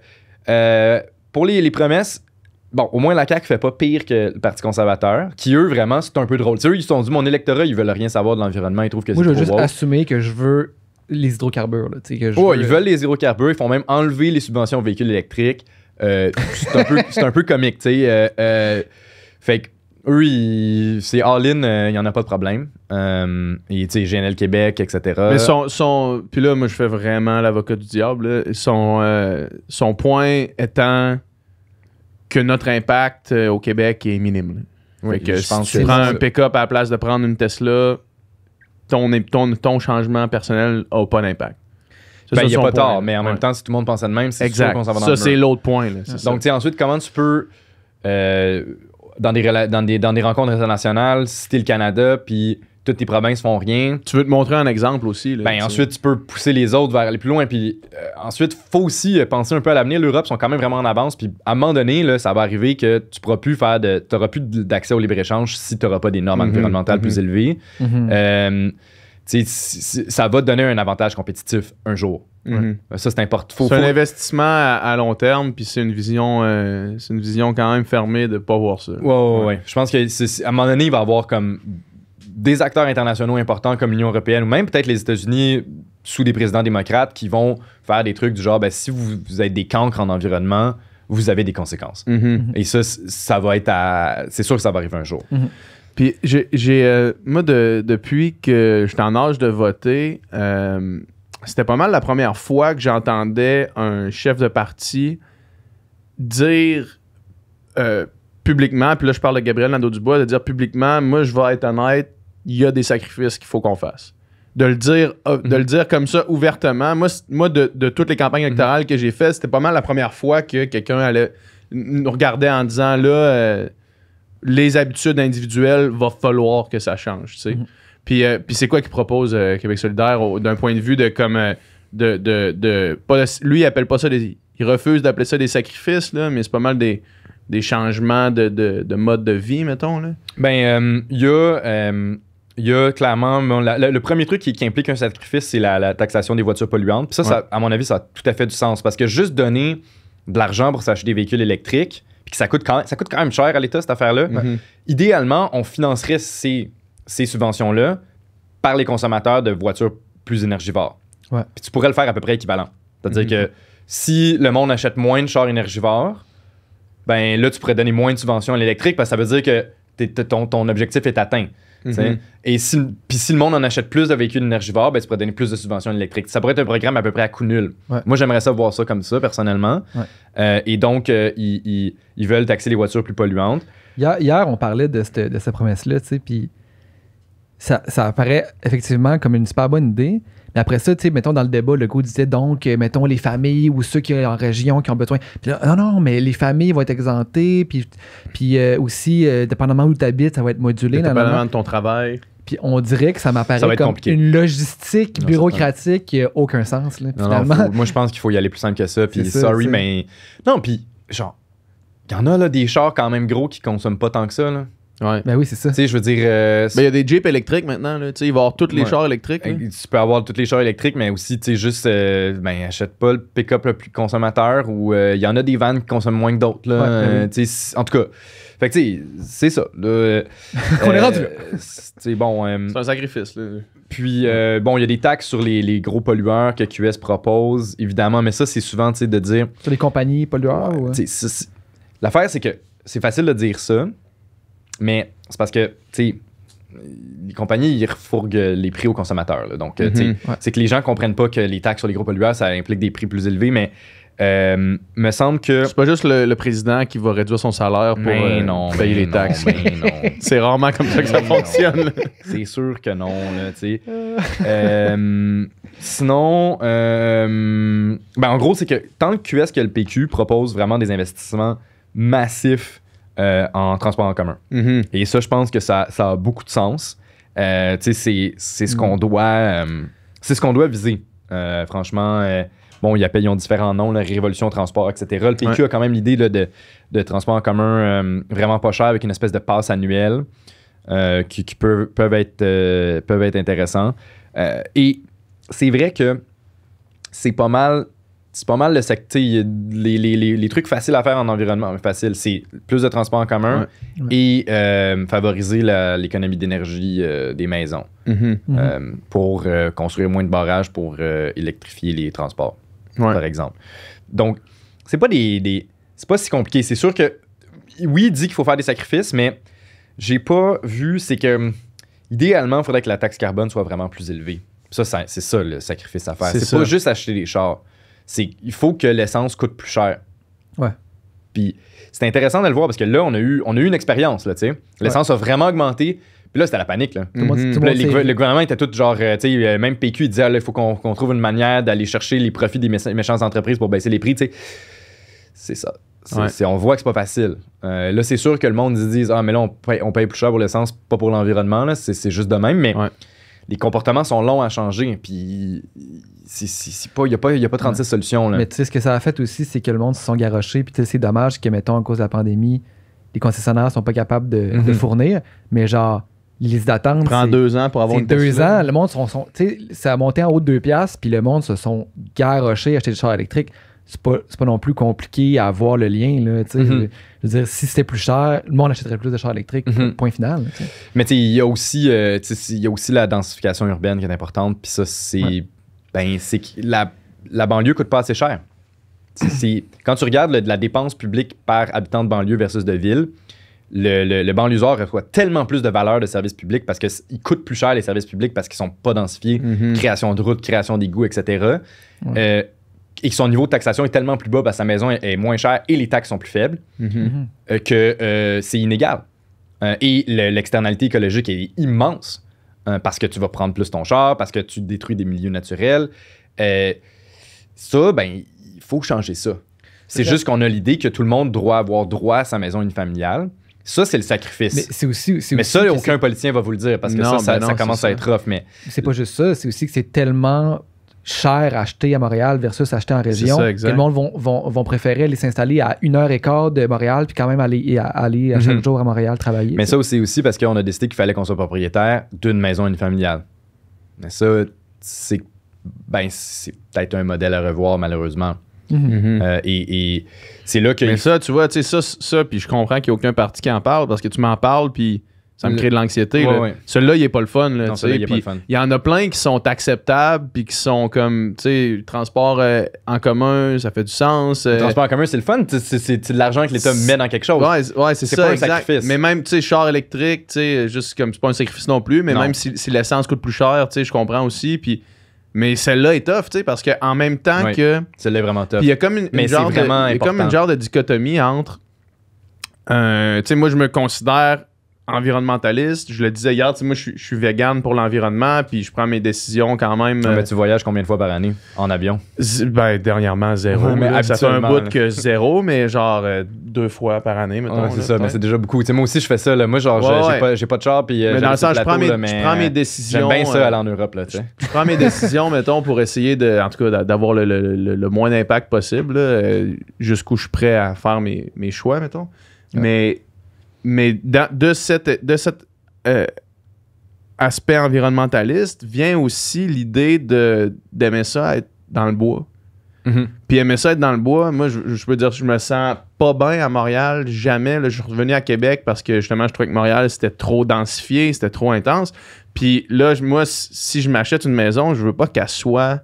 Sur le trottoir. Sur le trottoir, dans le béton, tu sais. Fait que genre, de cet esprit-là, de dire j'aime ça, la nature, je veux sauver la planète, mais je veux aussi vivre dans le bois.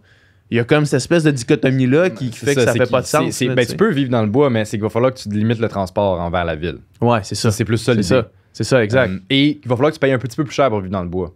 Ouais. Dans le sens où si ça implique de la destruction d'un milieu, que ça implique plus d'infrastructures pour se rendre. Parce qu'il y a ça aussi, là, tu sais, c'est que quand tu crées un nouveau quartier en banlieue puis tu crées une nouvelle route, là, c'est tous les taxpayeurs qui payent pour ça. Là. Ouais, tout le monde. Fait que pourquoi on ferait ça? Non, mais c'est vrai. Dans le fond, je finance ta maison pas chère. Là. Si je pourrais financer du logement social à la place. T'as raison. Effectivement. Puis ça va baisser le prix des maisons. Ouais. Fait qu'il y a ça aussi. Bon, bref. Environnement, gros enjeu. Le Parti libéral, on n'a pas parlé du Parti libéral en tant qu'environnement. Il se positionne où dans ça? Tu sais, dans le débat, Dominique Anglade l'a répété plusieurs fois. L'hydrogène vert. Il faut voir ça comme une occasion de développement économique incroyable pour le Québec et l'environnement. C'est pas juste... Mais c'était la seule qui parlait d'hydrogène vert. Il n'y a personne d'autre qui mentionnait ça. C'est quoi qu'elle propose, dans le fond? Comment pour elle, c'est du développement économique, l'environnement? Ce que les experts en environnement ont dit, c'est PQ-PQS, excellent plan. Les deux. Il y en a qui disent qu'un ou l'autre est meilleur. Mais bref, les deux ont des plans vraiment crédibles de climat, probablement les meilleurs qu'on a jamais eu dans une élection québécoise. Avec, dans le cas de QS, un petit peu plus de sacrifices que le PQ, probablement. Mais celui du PLQ, c'est, on est dans le marier le développement économique avec l'environnement. L'hydrogène vert, l'idée, c'est qu'on peut produire de l'hydrogène avec nos centrales. Parce qu'on a beaucoup de centrales potentiellement, mais il faut en construire beaucoup de centrales pour avoir vraiment beaucoup d'hydrogène vert. C'est ça que Legault dit à Anglade. Puis il n'y a pas tard. Là. Mais la CAQ disait,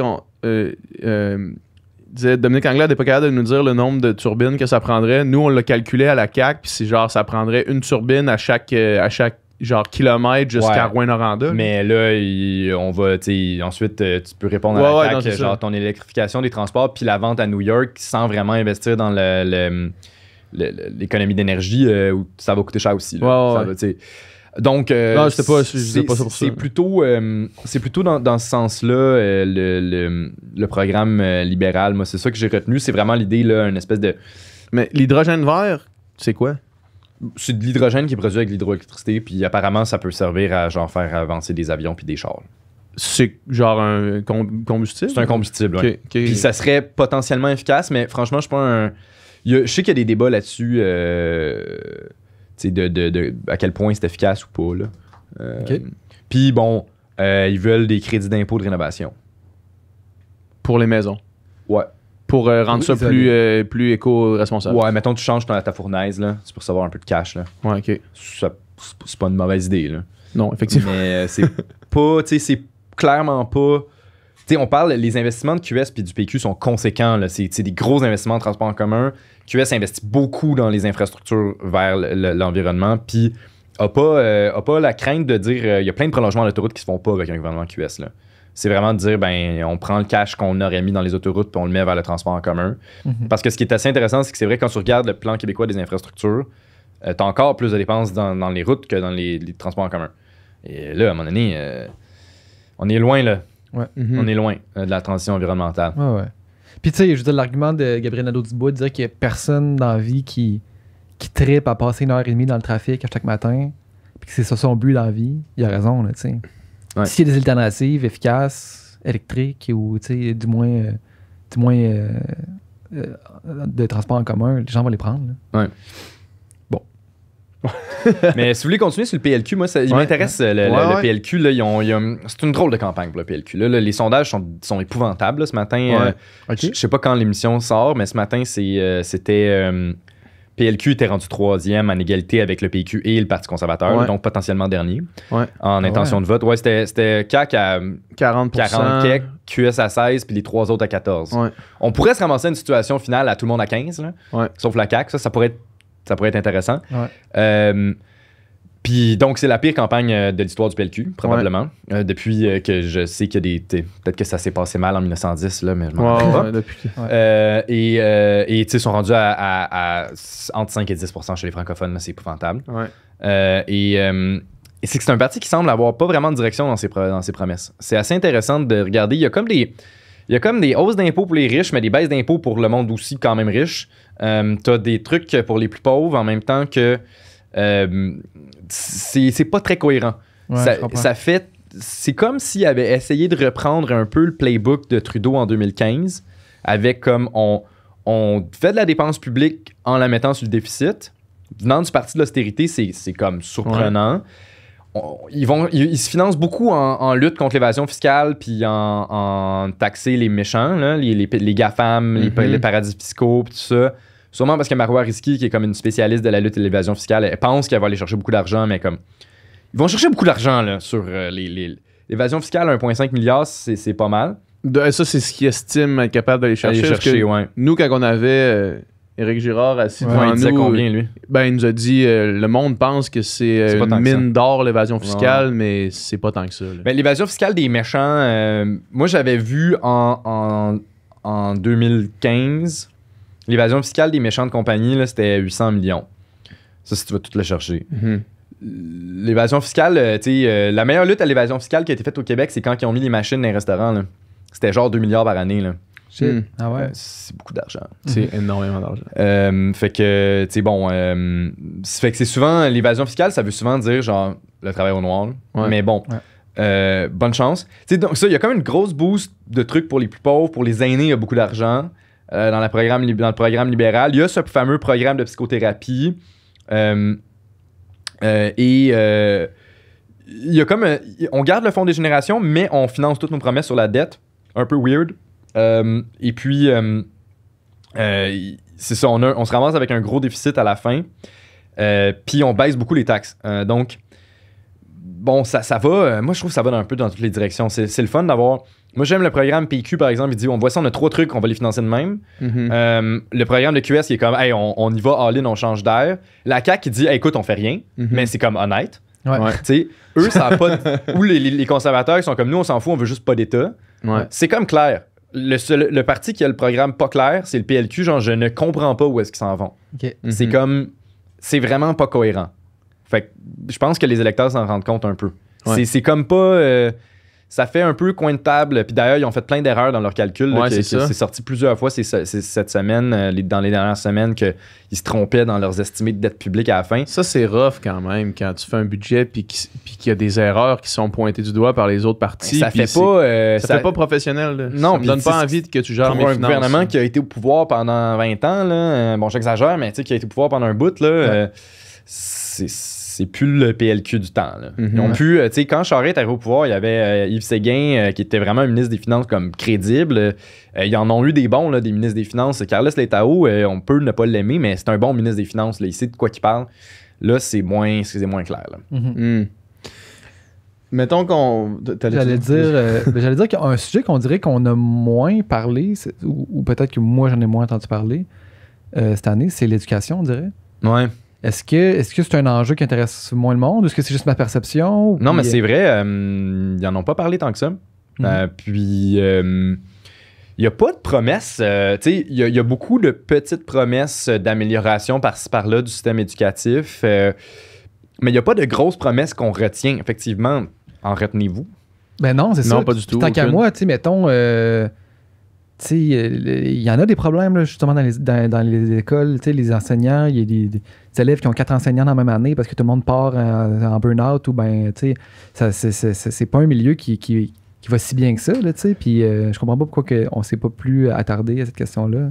Non, effectivement, j'ai... Toi, t'en as-tu sorti des points là-dessus? tu sais, il y a des petits programmes un peu partout là, dans les programmes des partis.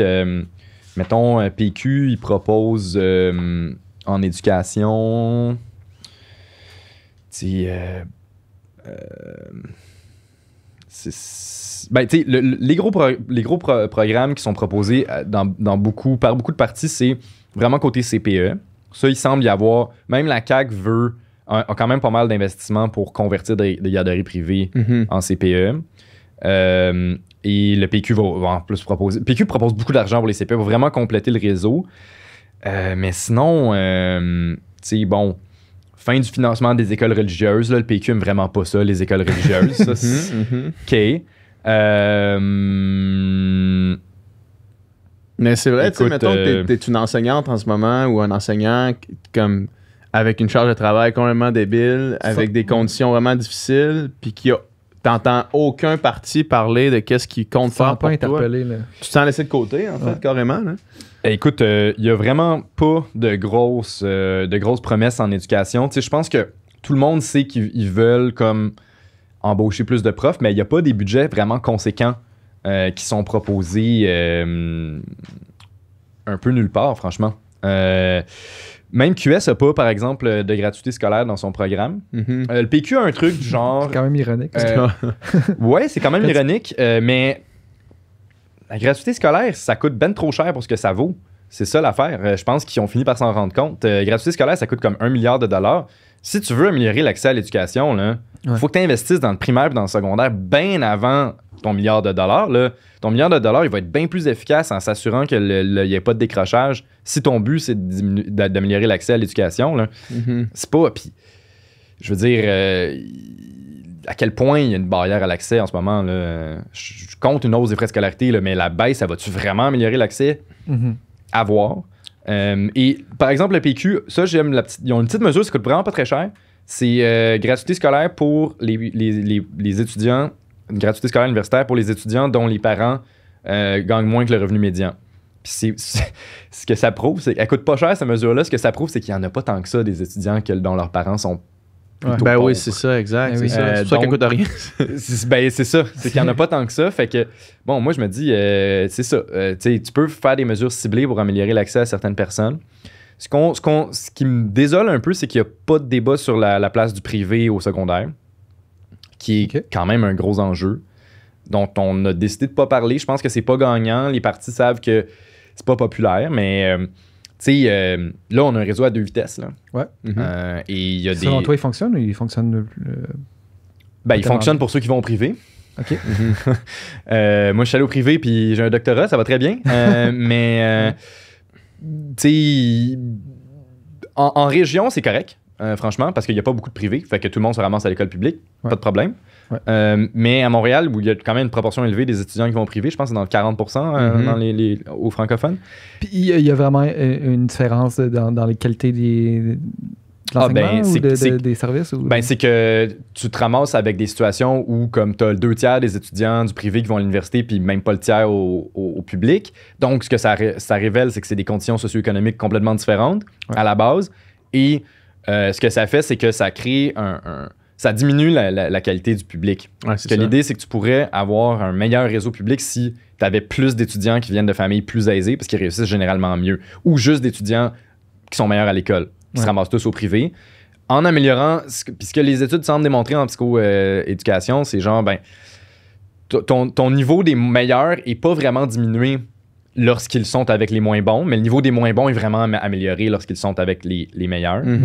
Et donc, on diminuerait les inégalités en éducation qui se répercutent ensuite sur des inégalités de revenus. Et moi, je pense que si on voulait réduire les inégalités, ce serait la meilleure chose à faire pour pas cher. C'est juste que... Unifier ça. Il y a plusieurs propositions. Il y a un organisme, j'avais écrit un article dans Le Devoir là-dessus. Je trouvais que c'était vraiment une bonne proposition. Un organisme, ça s'appelle l'École Ensemble, avait proposé l'idée de... On fait juste subventionner à 100% le privé, mais on les empêche en échange de cette subvention à 100% de sélectionner les élèves. Puis là, on fait une espèce de truc sélection géographique comme au primaire. Okay. Moi, sélection géographique ou aléatoire, peu importe. L'important, c'est là, l'idée, c'est que les écoles privées deviendraient, sauf et celles qui ne veulent pas embarquer dans ce système-là, ne recevraient plus de subventions. Brébeuf pourrait continuer à sélectionner ses élèves, mais le coût serait très, très élevé pour y aller.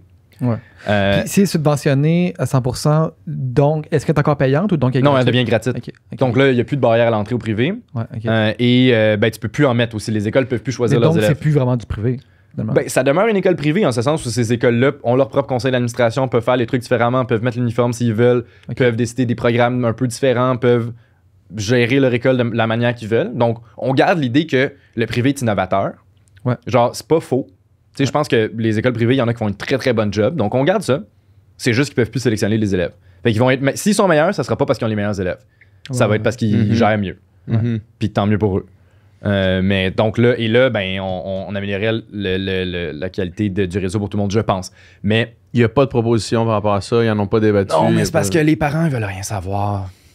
Les parents, ils n'ont pas confiance. Puis, tu sais, Gab Nadeau l'a dit lui-même. Moi, dans l'état actuel des choses, je suis pas sûr que j'enverrais mon enfant en public. À Montréal, mettons. Ouais, je le comprends. Ouais. C'est fou. Ça, on n'en parle pas. Donc, c'est vrai, pas beaucoup de propositions en éducation. C'est peut-être dommage, mais ça semble pas être... Il y a tellement de problèmes en ce moment. C'est ça, on dirait que ça coule de partout. On dirait qu'il faut juste patcher des bateaux. Là. Je veux qu'on regarde les revenus, les sources de revenus principales que chaque parti propose. Parce que là, on vient de parler de dépenses puis d'investissements. D'où est-ce que cet argent-là provient? Parce que les gens qui nous écoutent, puis moi aussi, quand on... Parce que souvent, mettons, dans le débat là, à TVA, un dit quelque chose, puis là, le gars, il dit c'est pas possible, ça. Ou le prenez où cet argent-là? Puis ça, c'est la question. Mais Legault, il a le pas possible facile, là. Ouais. On se le cachera pas. Mais c'est que c'est ça aussi sa stratégie électorale, là. C'est de dire. C'est que c'est vraiment eux, ils veulent se dire, nous, on continue. C'est pas gauche-droite, là. C'est vraiment juste statu quo. Ouais. Puis de dire que QS puis Parti conservateur, c'est impossible. Ouais. Puis de pas parler des autres. En gros, il veut juste. Il parle juste jamais du PLQ. Mais la du PQ. question- Ouais, je suis François Legault sur Twitter, puis toutes ses publications sont dirigées vers le PCQ ou Québec solidaire. Mais c'est ça leur stratégie, c'est évident. Ils veulent se dire, Ils mentionnent pas les il y a autres. une polarisation vers les extrêmes. Nous, on est le bon centre. Ouais. C'est ça leur idée. Puis Ouais. sur les revenus, ben la CAQ, les revenus, ça provient de la baguette magique à François. C'est que François, il a décidé que la croissance allait être plus élevée grâce à lui. Parce Ok. que ça, c'est intéressant parce que c'est son ministère des Finances. Non, mais c'est vraiment la baguette magique à croissance. C'est son ministère des Finances qui a fait des projections de croissance. Ouais. C'est Éric Girard, là. Ouais. Il a fait les projections de croissance. La vérificatrice générale a dit oui, c'est des bonnes projections de croissance. Mais là, dans leur programme électoral, il y a, ben nous, c'est nos projections, là, mais on va battre nos projections parce que nous, on sait comment créer de la richesse. Tu sais, parce qu'il y en a qui savent, puis il y en a qui savent pas. Mhm. Tu sais, il y en a qui ont une bonne baguette magique à croissance, puis il y en a qui, Ok. leur baguette magique à croissance, elle est pas bonne. Fait Mais qu'il y ça, a c'est pas- débile, là. Je veux c'est dire, personne ne sait comment créer de la croissance facilement, même à court terme, là. ça. Ok. Genre, tu peux Dans pas. les 4 prochaines Il années. n'y a pas de là. baguette magique à croissance, là. Ouais. Ok. Genre, Mais il y a pas, eux autres, ils Il y a- proposent pas, il n'y a pas de nouvelle entrée d'argent, il n'y a pas de rien. non, là. il y a la baguette magique à croissance. C'est ça. Mais sinon, il y a pas, il y a moins, en fait, il y a pas plus d'impôts, il y a pas plus de taxes, il y a pas plus de, il y a pas plus de rien finalement. Ben, ils vont baisser les impôts. C'est ça, exact. Mhm. Pour le financer, ils vont pelleter dans la dette. That's it. Voilà. Mhm. Puis. Non, puis, tu sais, c'est pas de la gestion super responsable, à mon avis, parce que on va avoir besoin de cette marge de manœuvre de pas avoir trop de dette publique quand que ça va commencer à coûter cher en santé, puis que, genre, il va falloir réparer des routes en Gaspésie qui viennent de s'effondrer, là. Mhm. Genre, tu sais, bon. Fait que ça, c'est le continuons. Continuons avec la baguette magique à croissance Ouais, à François. ouais, Ça, ouais. j'aime bien Ok. ça. Ensuite, ben, les conservateurs, eux, ça, je trouve ça intéressant. En déréglementant, ils créent de l'argent. C'est nice, hein? En Genre- déréglementant quoi, mettons? La Tout. bureaucratie, là. Ouais. La bureaucratie, là, quand tu la déréglementes, il y a de l'argent qui apparaît. Mhm. Ça, je savais Mais pas. mettons, ça se défend pas en disant, OK, si tu réduis la taille de l'État, t'as moins de dépenses en, justement, de fonctionnaires, de bureaucratie, de tout ça, donc tu fais des économies? Ça pourrait- Écoute, c'est peut-être ça, dans le fond. C'est peut-être qu'ils ont coupé des fonctionnaires, fait que mais couper 4 milliards de fonctionnaires, là, Ouais. c'est beaucoup de fonctionnaires, ça. 4 milliards de fonctionnaires, c'est beaucoup de fonctionnaires. Mais man, comprends. Genre, c'est beaucoup de salaire, là. Ouais, Fait ouais. que, tu sais, ça, ça, Mais c'est dans- pas indiqué, c'est quoi? Ils disent il est écrit déréglementation. Déréglementation. 4 milliards. 4 milliards. Par année. Ouais. Puis on sait pas c'est quoi exactement. On sait pas ce que ça veut dire nécessairement, là. Écoute. Puis sinon, eux, ben, il y a l'exploitation des combustibles fossiles. Mettons, chez les conservateurs. Ouais, mais ça rapporte juste 175 millions. OK. C'est fou, pareil, hein? Ben, Quand tu vois- non, mais les conservateurs, leur programme est complètement cinglé, là. Genre, c'est sérieux, c'est assez... C'est Ça, c'est ton point de vue objectif. Ben, écoute, non, mais tu sais... Mettons, selon toi, économiquement, ça tient pas la route, là. Ça se défend pas. Tu peux, Ben, c'est que ce qu'il essaie de dire, c'est on coupe rien, là. Mais on va juste faire de l'attrition. Et il y a la méchante bureaucratie là, qui cherche de l'argent, va prendre de l'argent, puis que il y a comme on peut comme aller chercher du gras là, dans la bureaucratie là, qui est pas bien. Puis c'est super facile à faire. C'est juste que les gens n'ont pas la volonté de le faire. Ça, C'est juste que qu'ils les disent. gouvernements avant nous ont jamais essayé de couper dans le gras, mettons. Puis là, je suis comme ah ouais! Ah ouais! OK. Fait que l'austérité de Bouchard, l'austérité de Charest, l'austérité Ouais. de Couillard, ça. C'était pas coupé dans le gras. C'était pas coupé. Ils ont pas fait de coupe. Il y a personne. OK, avec la révision de programme de Couillard, là, ça s'est pas fait. Mhm. Tu sais? Bon. Fait que. Et ensuite, c'est qu'ils disent, finalement, c'est que ils considèrent pas le fait que les dépenses de santé coûtent quand même tout le temps plus cher. Fait que, dans le fond, ils vont couper comme des malades, là. C'est ça que ça veut dire. Ouais. Mais moi, écoute, ça n'a pas de sens. Franchement, c'est cohérent. Si tu veux moins d'État puis moins de taxes, là, c'est un bon parti. C'est juste que ça va. Leur projection sur la dette publique est fausse. Parce qu'ils disent qu'ils vont tellement être en mesure de couper que c'est eux qui ont la meilleure dette à la fin. Mhm. Mais c'est tellement du wishful thinking, là, ils pourront pas couper autant que ça. Là. Genre, Ouais. c'est dur à couper. Là. Mais oui. C'est C'est facile de donner quelqu'un quelque chose, mais enlever quelque chose à quelqu'un, c'est plus difficile. On parlait des médecins plus tôt. Là, ouais, puis tu sais, c'est aussi parce que le monde aime ça, là, les services publics. Là. C'est comme ça. Bonne chance. Là. Tu sais, ils coupent pas mal plus que l'austérité de Couillard. Là. Fait que, tu sais, ben oui, c'est bien pire comme austérité. Il n'y a pas de comparaison. Là. Couillard, au total, sur son mandat, c'est 2% de croissance. Là. Eux, là, ça va être pas mal moins. Là. Ah ouais. Fait que c'est des grosses coupes pour baisser les impôts, là, en gros. Ouais. Sûrement ça. Fait que ça, c'est pour le Parti conservateur. Les libéraux, eux, comme je vous disais, ils ont comme... ils appellent ça impôt pour les super riches. 350 millions. Pas tant que ça. C'est là qu'on se rend compte que taxer juste les riches, ça, c'est augmenter les impôts pour les gens qui gagnent genre 300 000 et plus. Ça donne pas tant d'argent parce qu'il y en a pas tant que ça. Ça, c'est le petit enjeu. Eux, ils ont une grosse baisse d'impôts aussi, plus grosse que celle de la CAQ.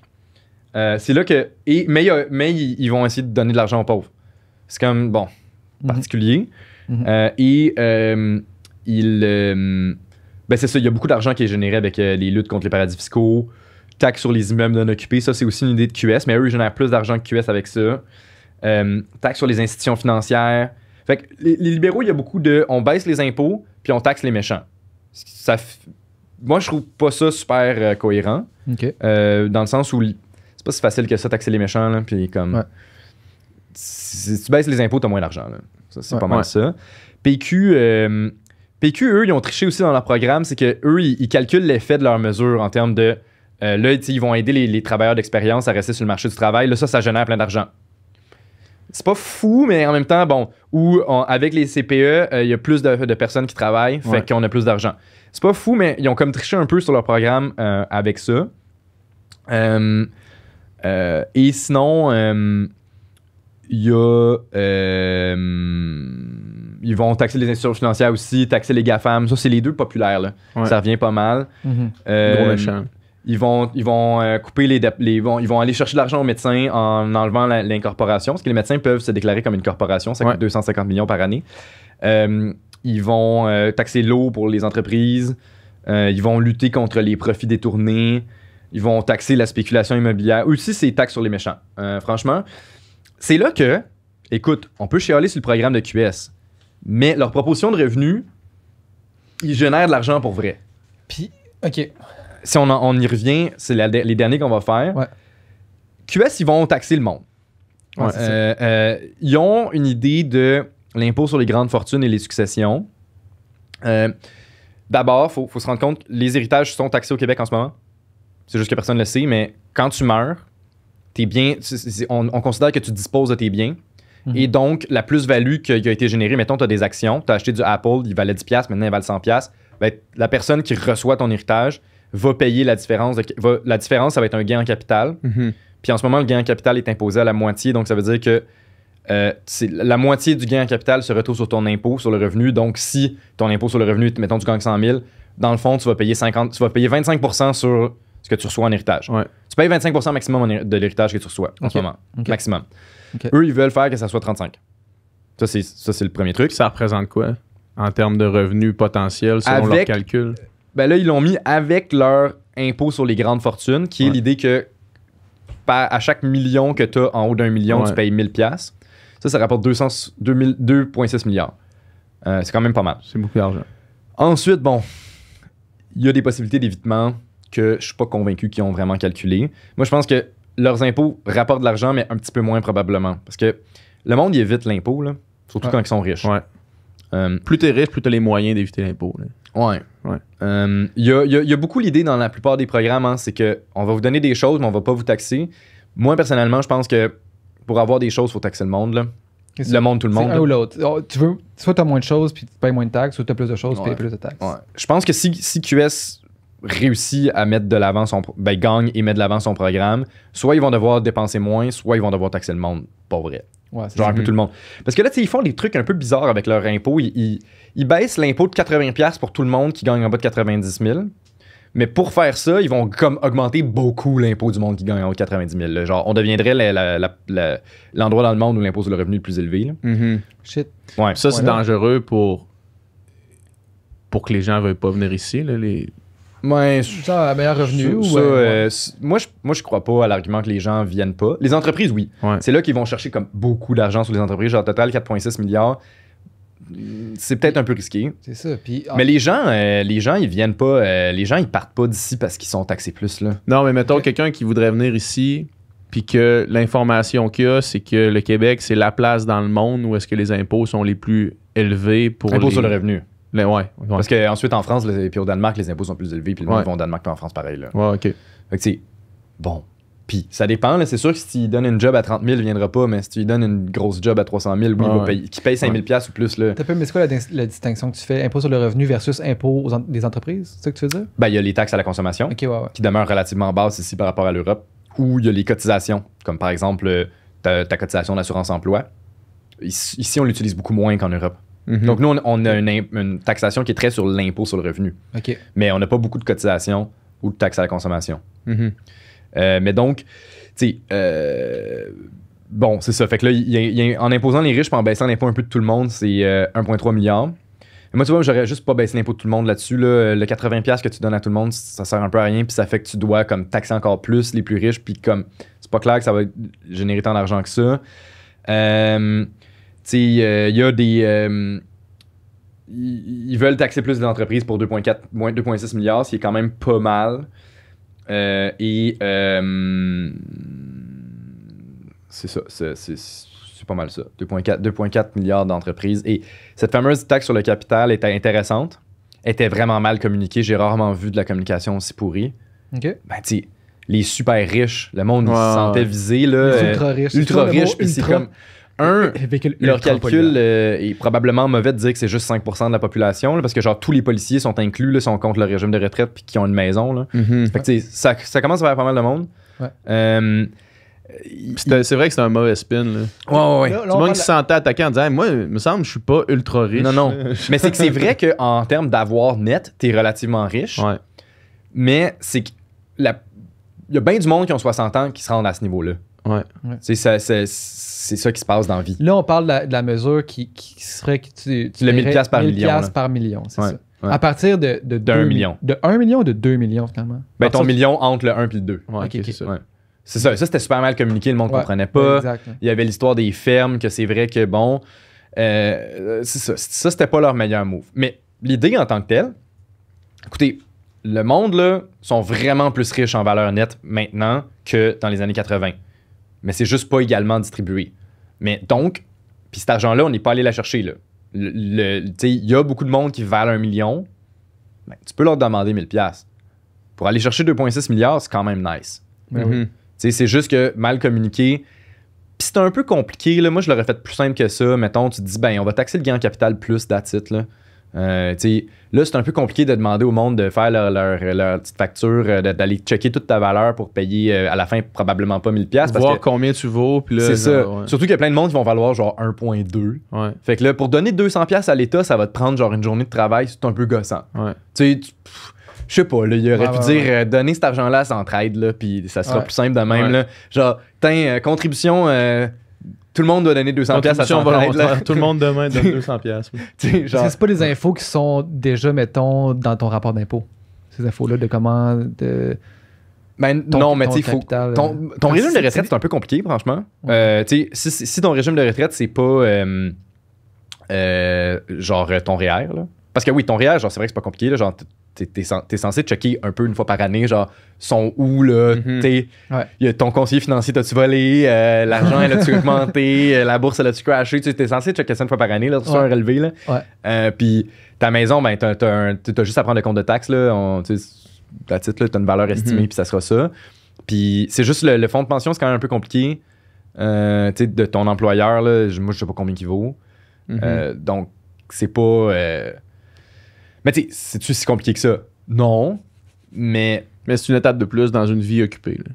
Ouais, puis c'est chiant, payer des impôts. Tu sais, Ouais. c'est chiant faire ses Toujours impôts, chiant franchement. pour donner. Ouais, c'est ça. Genre, tu sais, ça pourrait être plus simple, là, genre en Scandinavie, tu payes tes impôts par message texte, là, c'est malade. L'État calcule pour toi, Mhm. puis il Ah dit, ouais. ça, c'est ce qu'on pense que tu dois. Si tu vrai, puis tu dis oui, pis fini. Ah, Prenne l'argent si dans toi- ton si toi, compte. tu penses que le calcul est pas bon, peux le faire. tu peux le faire. Ouais, Ok. Mhm. c'est ça. Quand même nice. Malade. Ouais. Parce que là, Mais c'est- ils n'ont pas de mesure de même. C'est bien plus simple aussi, souvent, leur affaire. C'est que leur impôt est super simplifié. Il n'y a pas de crédit d'impôt presque, puis that's it, genre. Mhm. Moi, j'aime ça. Ouais. Moi, payer mes impôts par message texte, là. J'aime bien mon comptable, là, mais pas tant que ça. Je peux me t'sais. sauver de cette partie-là de ma vie. Ouais, là, t'sais. ce serait vraiment optimal. Ben fin Guy, là, mais. Ouais. Tu sais, on peut limiter les contacts, c'est correct aussi. Ah, ouais. Limiter les contacts avec Guy. Là. Moi, c'est Sylvain. Fait que toutes les parties ont leur programme, offrent différentes choses. Je pense qu'on a fait un bon panorama là, depuis le début de la conversation. Est-ce qu'il y a un budget ou des budgets qui se tiennent pas pantoute? Mettons que le plus puis les moins, ça marche pas, là, tu sais. Dans de ton avis, là, de tous ceux qu'on a vus. C'est sûr que la CAQ, c'est celui qui tient le plus parce qu'il propose rien. Ouais. Fait que, c'est pas compliqué, là. Ils te proposent une petite baisse d'impôts puis une petite dépense pour les personnes plus âgées. Fait c'est pas mal que ça. leurs propositions sont comme ils sont réalisables parce que ils sont déjà réalisés, mettons. Ouais, c'est comme, je te propose rien de neuf. Fait qu'on continue. Fait que c'est sûr que c'est ça. réaliste. Ouais. Ensuite, c'est sûr que même à ça, tu sais, il y a pas tant de prix. Tu sais, s'il y a une récession qui est plus grave qu'on pense, ça va changer complètement la plateforme pour toutes les parties. Ensuite, toutes les parties ont comme des trucs un peu optimistes. Genre, le PQ, ils considèrent que leur mesure va générer pas mal d'argent assez rapidement. Ce qui est pas impossible, mais ça se peut. Tu sais, ton effet des CPE sur le marché du travail, ça peut être relativement long. L'effet de augmenter la participation du marché du travail des personnes plus âgées, ça peut prendre un certain temps.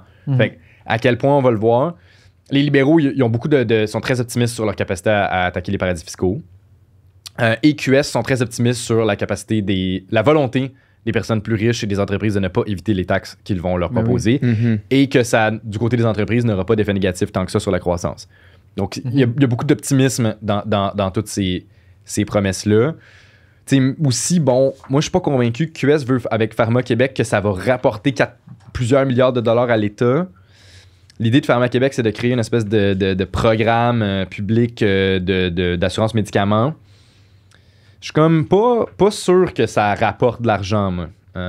Surtout si on calcule que, mettons, il y a des... Pharma Québec, ça rapporte 2,7 milliards. T'sais, si ça rapporte 2,7 milliards, il y a des entreprises pharmaceutiques qui payent moins d'impôts au Québec. Là, dans le sens où ils vont comme plus pauvres. Là, parce qu'il y a quand même beaucoup d'industries pharmaceutiques qui payent quand même des impôts. Fait que 2,7, là, optimiste. Et aussi, par exemple, le PQ va chercher 1 milliard en tapant ses médecins. Optimiste. La CAQ avait proposé ça aussi, puis on aurait été capable. Fait que, en quoi le PQ est plus capable que la CAQ? C'est le même gouvernement, là, dans le sens où c'est un gouvernement. Là. Ouais. Donc, tout le monde est assez optimiste et pas grand monde font vraiment face aux problèmes des finances publiques qui sont que, tes finances publiques sont dans une posture difficile dès dans 10 ans. Et donc, il faudrait être plus prudent. Et donc, si on veut proposer plus de dépenses, il faudrait vraiment taxer davantage. Puis, on ne peut pas vraiment se permettre des baisses d'impôts sans les financer en baissant les dépenses. Ouais. Ce que la CAQ propose. C'est parce que la CAQ, ils vous disent on baisse les impôts, mais vous allez avoir les mêmes services. C'est ça. Parce qu'on le pèle dans la dette. Ce qui n'est pas... oui, la situation de la dette publique s'est améliorée, mais on a besoin d'une dette publique faible pour plus tard, quand on va avoir des soins de santé trop chers, là, on fera des déficits. Mais c'est pas une bonne idée en ce moment. Là, on a une bonne situation financière, gardons-la. Là, tout le monde dépense toute la marge de manœuvre qui existe en ce moment, sans aller chercher vraiment les revenus nécessaires. À peu près tout le monde a un gap de revenus-dépenses de genre 10 milliards. Ce qui est pas... Ce qui est pas prudent. Personne n'est prudent, mais c'est une campagne électorale. Des campagnes électorales, c'est pas fait pour être prudent. C'est toujours optimiste, là, dans le sens qu'après ça, on l'a vu, là, mettons, quand ils font l'analyse des promesses tenues par les gouvernements, c'est jamais 100%. Là, non, mais c'est quand même toujours élevé. Pour, justement, le livre dont je parlais tout à l'heure, c'est sur ça. Là, on regarde les promesses tenues, puis c'est quand même élevé. Il y en a que, c'est ça, tu te rends compte que ça marche pas. C'est le salaire des médecins. Ou que finalement tu veux pas réformer le mode électoral, ce qui d'ailleurs effectivement côté CAQ ça leur aurait nui à avoir une proportionnelle parce que c'est sûr qu'ils devraient être en coalition avec le PQ après cette élection là donc ce qui serait plus représentatif par contre on le voit clairement. En ce moment si on avait une réforme électorale le outcome de l'élection serait déjà décidé, mais ce serait une coalition PQ-CAQ qui aurait plus que 50% des votes. Ce serait représentatif de ce que les gens veulent là. Tu penses que le PQ ferait... Tu penses que... C'est leur seul partenaire de coalition. Moi, j'aurais pensé plus une coalition avec QS, non? La CAQ et PQ et ouais, mais il n'y aurait pas assez de sièges. Ah ouais, ok. Parce que la CAQ aurait quand même encore autant de votes. Ouais, là. Ouais, c'est Ce ça. serait quand même majoritaire. Mettons qu'il y aurait la même tu sais, mettons que les votes changent pas. Il y aurait encore beaucoup de votes, mais il finirait à 35, 37, 38. Il n'y aurait pas de majorité. Ben, il devrait s'appuyer sur un autre des partis. Puis Mhm. le parti qui est le plus proche, c'est le PQ. Mhm. Parce que les libéraux, ils haïssent, puis QS sont trop à gauche, puis le PCQ, tu veux pas t'allier avec ça. Là. Hmm. C'est sûr que Legault veut pas s'allier avec Duhem, là, ça c'est sûr. Mais ça, Duhem c'est- voudrait pas non plus. Là. Ça, c'est le plus vieux truc. Là. Tu sais, mais, il me semble que Trudeau aussi l'avait proposé, la réforme du mode de scrutin. Puis c'est comme. Tu sais, une fois que tu gagnes, ben finalement, il est pas payé le mode de Ça marche, scrutin. ça marche bien. Ça marche bien. Ça puis- marchait pas quand c'était pas moi qui étais élu, mais C'est là, ça ça. marche bien. Le- là. Ouais, c'est triste, mais c'est ça qui se Legault, passe la plupart du temps. Là. Ça intéresse C'est personne. ça. Qu'est-ce que tu veux dire, ça intéresse? Ça va être- Le monde se bat pas dans les autobus. Quand le monde se bat dans les autobus, pourquoi, Pour genre? quel- ça Tu sais, intéresse même pas quand les ils ont Québécois. tradé Subban contre Weber, le monde se battait pas dans les Ouais. autobus. Qu'est-ce Ouais. que tu veux de plus? Genre, tu sais. Ça intéresse. Tu sais, parler pour les Québécois, là. Ouais. Ça intéresse personne. Ça intéresse pas les Québécois. Qu'est-ce que tu veux dire, man? Moi, ça m'intéresse, puis je suis un Québécois, là. Ouais. genre. Moi, je me suis senti visé. Là. Il était comme, à part le monde là, dans les universités qui À travaillent. part dans- quelques Ouais, intellectuels, c'est ça. c'est comme, man, qu'est-ce que tu dis? C'est ça. Moi, j'aime Parler ça. Là. directement. Moi, j'aimais ça, tu sais. Moi, j'aime ça, cette idée-là. Ouais. Mais tu sais, on a une campagne qui est vraiment intéressante. Là. On pensait que ça allait être plate, mais on voit comme il y a une décision à prendre pour qui va être l'opposition officielle. Ouais. Puis c'est majeur parce que bon, le PCQ peut pas l'être, mais pourrait quand même finir deuxième en termes d'intention de vote. Ouais. Mhm. Parce que le PCQ, leurs votes sont très concentrés dans certaines régions où la CAQ est très forte. Donc, est-ce que Duhem va avoir un siège? Ça va être C'est la intéressant. question. La Est-ce que grande Chauveau question. passe au bleu foncé? Est-ce que Chauveau passe au bleu foncé? Le PQ est plus fort qu'on pensait. Moi, je pensais que c'était la fin du PQ, c'était la fin des haricots dans cette élection, mais leur chef fait un bon travail et ils ont une bonne plateforme. Fait que, Oui, c'est exact. Il fait vraiment un bon travail. ouais, Il est très ouais. charismatique. Puis je pense qu'il y a plein de monde pour qui j'aurais jamais pensé, tu sais, qui sont pas attirés vers le PQ, qui après le débat, ils ont fait hey, ce gars-là, Ouais. c'est ça. Nadeau-Dubois aussi solide en débat. Ouais. Puis QS propose comme un programme qui est. Ben, c'est sûr que pas tout sera réalisé s'ils sont au pouvoir, mais c'est un programme qui vraiment répond aux problèmes environnementaux, qui satisfait à leur électorat qui, dans le fond, va aller chercher l'argent à du monde plus riche qui sont plus vieux. Mhm, mhm. Fait que ça, leur électorat est content. Ouais. Donc, va avoir tu sais, si les jeunes turn out, QS va avoir un bon score. Puis les libéraux vont tellement nulle part que c'est assez intéressant de voir là, à quel point À quel point ils vont nulle part? Jusqu'où ils vont aller nulle part? jusqu'où ils vont aller. Fait que, tu sais, il y a un. Si le PQ monte de 2%, ils peuvent finir en position officielle. On est rendu là. Mhm. Si les libéraux diminuent de 2 puis QS se maintient, c'est peut-être QS qui font l'opposition officielle. Tout le monde va avoir entre 15 sièges, le max, là, mais c'est quand même une Ça campagne. va être une soirée électorale intéressante. là. Moi, je pense que la campagne est là. beaucoup de chaudes luttes aussi dans beaucoup de comtés quand Puis même. c'est important l'opposition officielle parce que c'est ensuite, il va devoir y avoir une reconfiguration de l'opposition pour 2026. Puis QS en opposition officielle va être forcé de se modérer. Ouais. S'ils veulent être le government in waiting, là, s'ils veulent Mhm. être le gouvernement en attente. Et alors que le PLQ va peut-être se complaire un peu en opposition officielle, mais en même temps, ils vont devoir aussi quand même réfléchir au fait que là, ça va être la pire élection de leur histoire. Là. Mhm. Et le PQ qui meurt pas, ben ça devient plus difficile, la recomposition des forces de l'opposition aussi. Donc c'est quelque chose d'assez intéressant. Puis on voit que Legault, là, il a l'air tanné. Ouais. Pepa, là, il... Mais hier, ça finisse parce que lui, plus Pepa, c'est il est long, tanné, là. plus c'est long, plus il perd des votes. Moi, je me dis, Pepa, il se représente ça en 2026. Ah ouais, à ce point-là. Ben, il est tanné, là. Non, mais il a pas l'air d'aimer ça, sa job, le live, là. Il a l'air brûlé. Là. mais je comprends, là. Il a géré le Québec pendant la pandémie, là. Ouais, c'est fatigant, puis tout le monde est contre lui, tout le temps. Ouais. Euh, Au débat, il y avait la. Tu voyais qu'il la soucoupe était sur le point d'exploser. Oh, il aime ça être premier ministre, mais il aime pas être chef de la CAQ en élection. Là. Non. Ben, il accepte littéralement aucune entrevue. Là. Tu sais, il est sur aucun plateau. Tu sais, je pense que j'ai dû voir tous les chefs de tous les partis sur tous les Ils vont réseaux. partout. Hein. Ils vont partout. Même RAD de Radio-Canada ont fait genre entrevue avec tous les chefs. Ouais. Puis t'as tous les chefs. Le seul qui est pas là, c'est Legault. Mais j'ai Ouais. l'impression que c'est parti de la stratégie de genre. Fait pas On est en parler. avance, le moins tu te mets les pieds dans les plats, le mieux c'est. Pourtant, il le fait quand même bien. Là. Ouais, il Ben, fait tu peux quand dire, même. c'est ça, à chaque fois qu'il parle, il se met les pieds dans les Ben, plats. Fait que exact. tu veux Fait qu'il parle que moins. fait que le moins tu parles, mieux Ah, c'est. On va juste. Peut-être. On va juste essayer d'en perdre le moins possible. Ouais. Jusqu'à la fin de la C'est assez campagne. impressionnant Puis- comment il est pas bon en campagne en ce moment. peu importe. Il a pas l'air d'avoir le goût d'être là. Mais on va le voir au débat de jeudi. Ouais, c'est Ouais. ça. Ouais. C'est ça. Ça va être un débat différent, j'ai Là, l'impression. dans le fond, c'est ça. Quand ça va sortir, probablement que ça va être déjà passé. En Ouais, fait, ça va être ouais. déjà passé. Mais je m'attends pas à une énorme performance. Tu sais, je parlais hier, on parlait justement, puis hors de tout penchant pour un parti politique, puis les idées de la CAQ, puis quoi que ce soit, il est objectivement le politicien le moins charismatique que j'ai eu à voir depuis que j'étais en âge de voter. Là. En ce moment, là. J'ai jamais vu ça. J'écoutais à matin un petit reportage de Radio-Can sur Verdun. Là, c'est rendu serré. C'est ça, c'est rendu super serré entre QS puis la CAQ. Puis là, puis le PLQ, c'est quand même le PLQ qui est censé gagner ce comté-là en plus. Là. C'est ça.